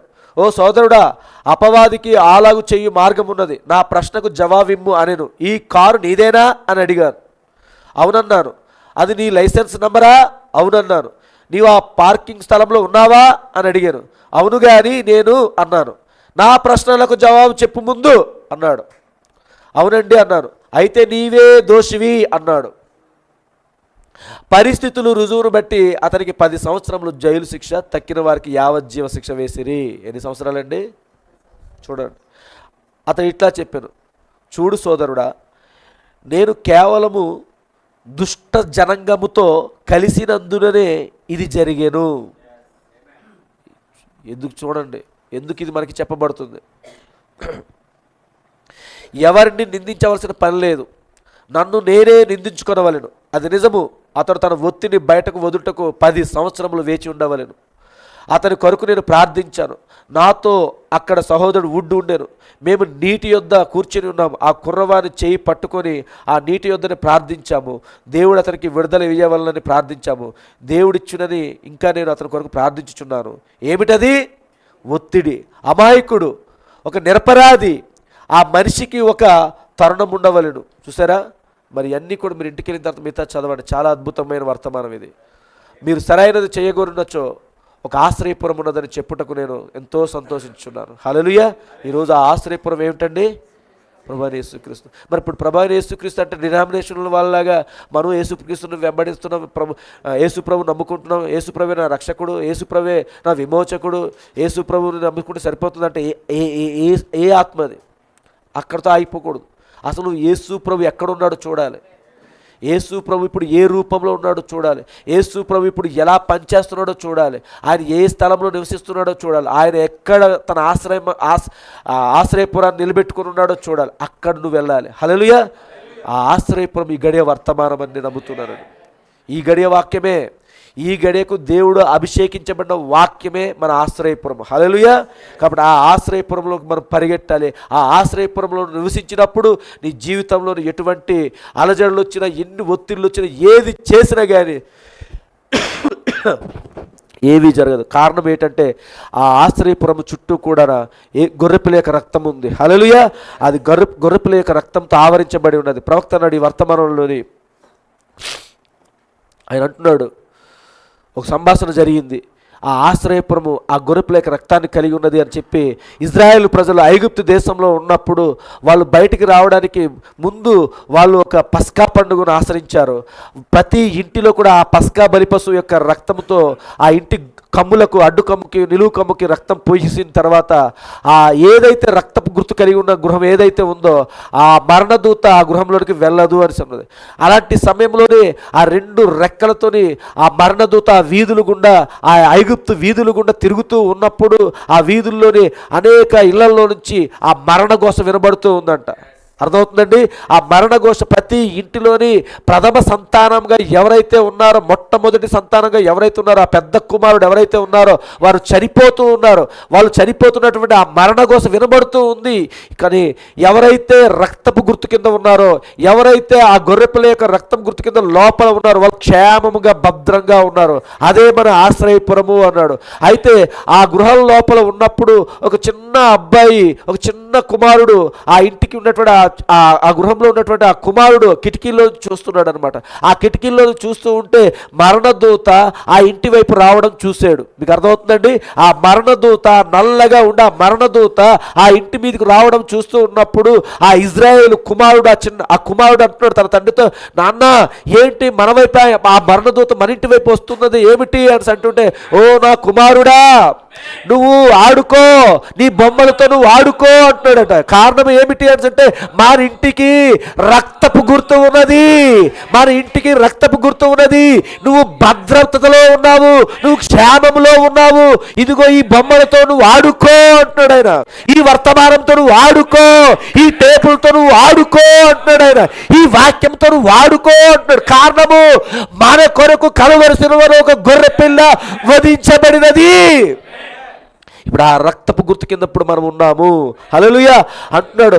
అప్పుడు అంటున్నాడు మళ్ళీ ఆ చిన్న కుమారుడు అంటున్నాడు, నాన్న ఇంకను ఆ మరణదూత వస్తున్నప్పుడు నువ్వు వాడుకో అని చెప్పక మునుపు ఆ చిన్న అబ్బాయి అంటున్నాడు, నాన్న మరి మన ఇంటికి నేనే కదా పెద్ద కుమారుడిని అన్నాడు. అవునా కుమారుడా అంటున్నాడు. మరి మరి అన్ని ఇంట్లో కూడా చూస్తున్నప్పుడు ఆ ఇంటి పెద్ద కుమారుడు, జ్యేష్ఠ కుమారుడు ఎవరైతే ఉన్నారో ఆ కుమారుడు చనిపోతున్నాడు. ఇదిగో ఆ మరణదూత మన వైపు వస్తుంది, ఈ ఇంటికి పెద్ద కుమారుడు నేనే కదా, అయితే నేనే చనిపోవాల్సి వస్తుందా ఏంటి అని అడిగితే, నువ్వేం భయపడవద్దు, ఇదిగో ఈ బొమ్మలతో నువ్వు ఆడుకో, ఈ బొమ్మలతో నువ్వు ఆడుకో, ఈ ఏనుగు బొమ్మతో ఆడుకో. హల్లెలూయా, అర్థమవుతుందండి? ఈ ఎర్రని గుర్రంతో ఆడుకో, ఈ నల్లని గుర్రంతో ఆడుకో, ఈ పాండురవర్ణం గుర్రంతో ఆడుకో, ఆ 13వ అధ్యాయం మృగములతో నువ్వు ఆడుకో. ఈ మర్మములన్నిటికీ బయలుపరచబడ్డాయి. అవి ఏ రూపంలో వస్తాయో, ఎలా వస్తాయో ఇవన్నీ కూడా తెలపబడ్డాయి. ఇవన్నీ కూడా వర్తమానాలు ఇవ్వబడ్డాయి, నువ్వు వాడుకో అని అంటున్నాడు. కుర్రాడు కిటికీలో చూస్తున్నాడు. ఈ వైపు నుంచి చూస్తూ ఉంటే ఆ పక్కన ఒక ఇల్లు ఉంది. ఆ పక్కన ఉన్న గృహంలోని ఒక పిల్లవాడు చనిపోయాడు. ఆ చనిపోయిన పిల్లవాడు ఎవడో తెలుసండి?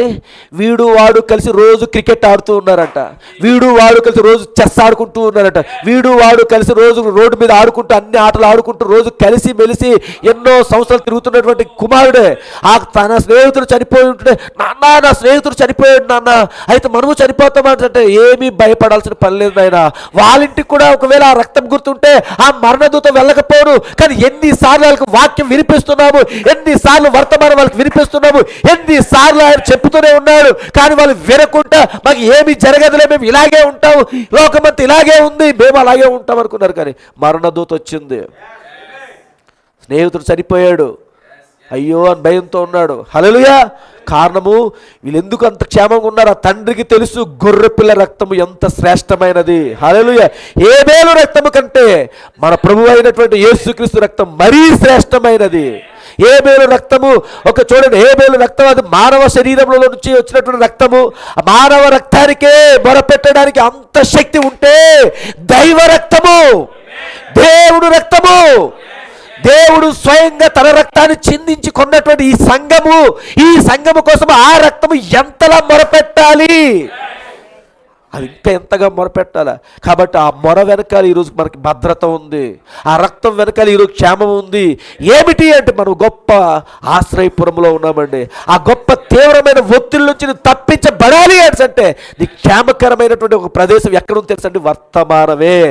వర్తమానం ఒత్తిడిలో నుంచి నువ్వు ఇంటికి రా, చదువు, దేవుడు జవాబిస్తాడు. ఒత్తిడిలో వచ్చి నువ్వు ఇంటికి వచ్చి టేపు విను, దేవుడితో మాట్లాడతాడు. కావాలంటే ఈ రోజు నుంచి నువ్వు ప్రారంభించి చూడు, వచ్చే వారానికి ఇదే పులిపిడి దగ్గరకు వచ్చి నువ్వు సాక్ష్యం చెప్తావు. భయంకర ఒత్తిడిలో నుంచి, భయంకరమైన శోధనలో ఉంటున్నప్పుడు నిజమే ఆ రక్తపు గుర్తు కలిగిన వర్తమానం తీశాను. అర్థమవుతుందండి? ఈ రోజు రక్తపు గుర్తు, రక్తం చూస్తున్నారు, సంఘ శాఖల వాళ్ళు చూస్తున్నారు, బాప్టిస్టులు చూస్తుంది, పెంతెకొస్తు వాళ్ళు చూస్తున్నారు, ప్రెస్బిటేరియన్ చూస్తున్నారు. ఈ భూమి మీద ఉన్న సంఘ శాఖలు అందరూ రక్తం చూస్తున్నారు. ఏ రక్తం చూస్తున్నారో తెలుసండి? 2000 సంవత్సరాల క్రితము చిందించబడిన, అక్కడ డ్రై అయిపోయి ఎండిపోయిన రక్తాలు చూస్తున్నారు.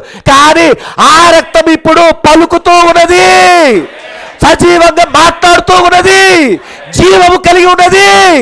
ఈ రక్తాన్ని నువ్వు పట్టుకో. ఈ రక్తం కింద నువ్వు ఉన్నట్లయితే నీకు ఎటువంటి ఒత్తిడి వచ్చినా, ఎటువంటి శోధన వచ్చినా సరే కానీ జయించగల శక్తి ఇందులో ఉంది. ఈ గొప్ప ఆశ్రయపురము, ఈ 7 దూతలుగా ఆయన బలిష్ఠుడైన దూతగా దిగొచ్చి ఏం చేస్తున్నాడు? మనకు ఆశ్రయపురాన్ని చూపిస్తూ ఉన్నాడు. అక్కడ ఈరోజు మనకు భద్రత ఉంది. అదే ఈరోజు వధువు నిన్నటి దినాన సహోదరుడు చెప్పాడు, సమయం సమీపించి ఉన్నది, ఒక నూతన కార్యం చేయబడుతుందని. ఏమిటి ఆ నూతన కార్యం? ఇప్పుడు వధువు 3వ ఈడుపు కార్యమే. వధువు యొక్క 3వ ఈడుపు కార్యం ఈరోజు జరుగుతూ ఉంది. ఆ 3వ ఈడుపు కార్యం ఎక్కడ ఉందంటే ఆశ్రయపురంలో ఉంది, ఆ గుడారంలో ఉంది, ఆ చిన్న పెట్టెలో భద్రం చేయబడి ఉన్నది. అక్కడ ఇప్పుడు ఏముంది? ఆ 3వ ఈడుపులో పలకబడిన మాట ఉందండి. నువ్వు ఇప్పుడు ఏదైనా శోధన వస్తుందంటే భయపడాల్సిన పని లేదు. పలుకు, ప్రభువా నా కుమార్తెకి ఇదిగో జ్వరం వస్తుంది, యేసుక్రీస్తు నామములో జ్వరం నుంచి విడుదల కలుగునుగా. అక్కడ పలుకు, జరుగుతుంది. జరగాలి అంటే నువ్వు ముందు వాక్యంగా మారాలి, ఆశ్రయపురంలోకి రావాలి. హల్లెలూయా. 3వ ఈడుపు పరిచర్య 2వ భాగం ఏంటిది? ముద్రలు తెరవబడుట. 3వ ఈడుపు పరిచర్య 2వ భాగం ముద్రలు. ఈ గ్రంథం 7 ముద్రల గ్రంథంలో ఉన్నటువంటి మర్మం నీకు తెరవబడాలి. తెరవబడిన తర్వాతనే అప్పుడు నువ్వు దాన్ని ఎలా అప్లై చేయాలో చేయగలుగుతావు. ముద్రలు తెరవబడకుంటే నేను 3వ ఈడుపులో ఉన్న పలకబడిన మాట జరగదు. జరుగుతుంది. ఎలాంటి జరుగుతుంది తెలుసా అండి? నాకు పౌలును తెలుసును, నాకు యేసుక్రీస్తును తెలుసును, కానీ నీవెవడవో నాకు తెలియదు. అలాగే జరుగుతుంది. ఆ నిజ ప్రత్యక్షత తెలుసుకోకుండా నాకు 7 ముద్రలు 10 సార్లు చదివిస్తాను, నాకు 7 ముద్రలు నేను ఇన్నిసార్లు చదివిస్తాను, అన్నిసార్లు ఈ పేర దగ్గర ఇలా ఉంది, ఆ పేర దగ్గర అలా ఉంది, ఇవన్నీ నువ్వు చెప్పు. కానీ దెయ్యం చెప్తుంది, అసలు బ్రహ్మ గారు ఎవరో చూడ, బ్రహ్మ గారు నాకు తెలుసును, బలిష్ఠుడైన దూత నాకు తెలుసును, కానీ నువ్వెవడవో నాకు తెలియదు అంటది. అర్థమవుతుంది కదండి? కాబట్టి నువ్వు ఎక్కడున్నావు? 3వ ఈడుపులో ఉన్నాం మనం. 3వ ఈడుపులో పలకబడిన మాట, ముద్రలు తెరవబడుట. ఇప్పుడు నశించిపోతుంటారు చాలామంది. వాళ్ళకి ఎంత వాక్యం చెప్పి ఎన్నిసార్లు చెప్పినా అలాంటి వాళ్ళకి నువ్వు వాక్యం చెప్తున్నావంటే కారణం ఏంటి? వాళ్ళకి మారు మనసు రావట్లేదు అంటే వాళ్ళు ఆల్రెడీ పాతాళంలో పట్టబడిపోయి ఉన్నారు. వాళ్ళు దురాత్మల చేత పట్టబడి ఉన్నారు. కానీ వాక్యం చెప్పాలి, ఎత్తబడేంత వరకు నువ్వు వాక్యాన్ని చెప్పాలి. కాబట్టి ఆ తీవ్రమైన ఒత్తిడి నుంచి నువ్వు బయటకు రావాలి అని అంటే ఎక్కడుండాలి? నువ్వు ఆశ్రయపురం. నువ్వు ఇంటికి వెళ్ళిన తర్వాత చేయాల్సిన పని వంట పెంట చెయ్యు, కాదనలేదు. ఉద్యోగాలు చేయండి, కాదనలేదు. కానీ వర్తమానం చదవండి.